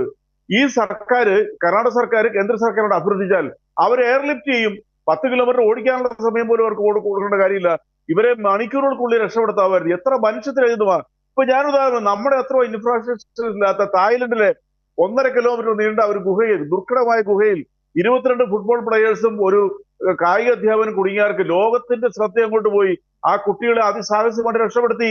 അപ്പൊ അങ്ങനെയുള്ള ചരിത്രങ്ങളുള്ളിടത്ത് കേവലം മണ്ണുമാന്തി യന്ത്രം ഉപയോഗിച്ച് മണ്ണ് മാന്തി ഒരു മനുഷ്യന്റെ ജീവനെ, അല്ലെ 1, 2, 3 മനുഷ്യന്റെ ജീവനെ രക്ഷപ്പെടുത്തിയില്ല എന്ന് പറഞ്ഞാൽ ഈ രാജ്യത്തിനാണ് നടക്കേട്. കർണാടക സർക്കാർ മാത്രമല്ല, ഈ രാജ്യം എങ്ങോട്ടാ പോണേ? ഞാൻ നേരത്തെ പറഞ്ഞില്ലേ, നമ്മുടെ ആമയിഴഞ്ചാൽ തോട്ടിൽ നടന്ന സംഭവം. അന്ന് ആദ്യം ഇത് സംഭവം നടന്ന ഉടനെ തന്നെ, മിനിറ്റുകൾക്കുള്ളിൽ, സെക്കൻഡുകൾക്കുള്ളിൽ തന്നെ അവിടെ ജനങ്ങൾ തടിച്ചുകൂടി. അവിടെ നമ്മുടെ ഫയർഫോഴ്സ് എത്തി, സ്കൂബയുടെയും ടീമുകളെത്തിയും സർക്കാരിന്റെയും മേയറിന്റെയും മന്ത്രിമാരുടെ സാന്നിധ്യത്തിൽ എത്രയോ തെരച്ചിൽ നടത്തി. നിർഭാഗ്യവാനായ ജോയി മരിച്ചുപോയെങ്കിൽ പോലും നമ്മുടെ സംസ്ഥാനം മനുഷ്യരുടെ ജീവനോട് കാണിക്കുന്ന ഒരു വലിയ പ്രതിബദ്ധതയുണ്ട്. അങ്ങനെ ഒരു സംസ്ഥാനം ഇന്ത്യയിൽ വേറെ ഇല്ല. കുറച്ചൊക്കെ തമിഴ്നാടുണ്ട്, വേറെ ഒറ്റ സംസ്ഥാനത്തും ഇല്ല. അല്ലെങ്കിൽ ഒരു ഭരണകൂടം, ജനാധിപത്യ സംവിധാനത്തിൽ ഒരു ഭരണകൂടത്തിന്റെ ഉത്തരവാദിത്വം എന്താ? മനുഷ്യന്റെ ജീവനെ രക്ഷപ്പെടുത്താത്തുള്ള ഭരണഘടന എഴുതി വെച്ചിട്ടുണ്ട്. അതുപോലും കാണിക്കാതെ കണ്ട് ഈ കേരള സംസ്ഥാനത്തെ സർക്കാർ അഭ്യർത്ഥിച്ചിട്ട് പോലും യാതൊരു നടപടിയും സ്വീകരിക്കാതെ കണ്ട് ഈ മൃതദേഹങ്ങളൊക്കെ അവർക്ക് കിട്ടിയെന്ന് പറയുന്നത് പുഴയെന്നാ കിട്ടിയത്. ശരി ശ്രീ റെജി ലൂക്കോസ്, നന്ദി. എന്തായാലും അർജുനൊപ്പം കർണാടകയിൽ നിന്നുള്ള നിരവധിയായിട്ടുള്ള മനുഷ്യജീവനുകളും ഈ ഒരു അപകടത്തിൽ കുടുങ്ങിക്കിടക്കുന്നു എന്നാണ് നമുക്ക് മനസ്സിലാക്കുന്നത്. ഇതിനൊക്കെയും ഒരു അനുകൂലമായ, അല്ലെങ്കിൽ ജീവനോട് ഇവർ ഓരോരുത്തരെയും പുറത്തെടുക്കാനുള്ള സാധ്യതകൾ ഇനിയും ബാക്കിയാണ് എന്ന് വിഷയവിദഗ്ധർ ഓരോരുത്തരും, ഈ നിലയ്ക്ക് ഇടപെടൽ നടത്തുന്ന ഓരോരുത്തരും പറയുമ്പോൾ അതിന് ഏറ്റവും കൃത്യമായി ഇടപെടേണ്ടുന്നത് കർണാടക സർക്കാരാണ്, അതുമായി ബന്ധപ്പെട്ട ഉദ്യോഗസ്ഥരാണ്. പ്രതീക്ഷയോടുകൂടി തന്നെ വരും സെക്കൻഡുകളിൽ, വരും നിമിഷങ്ങളിൽ നമുക്ക് കാത്തിരിക്കാം. നന്ദി. ചർച്ചയിൽ പങ്കെടുത്ത അതിഥികൾക്ക്. ഈവനിംഗ് ഡിബേറ്റ് പൂർണ്ണമാകുന്നു.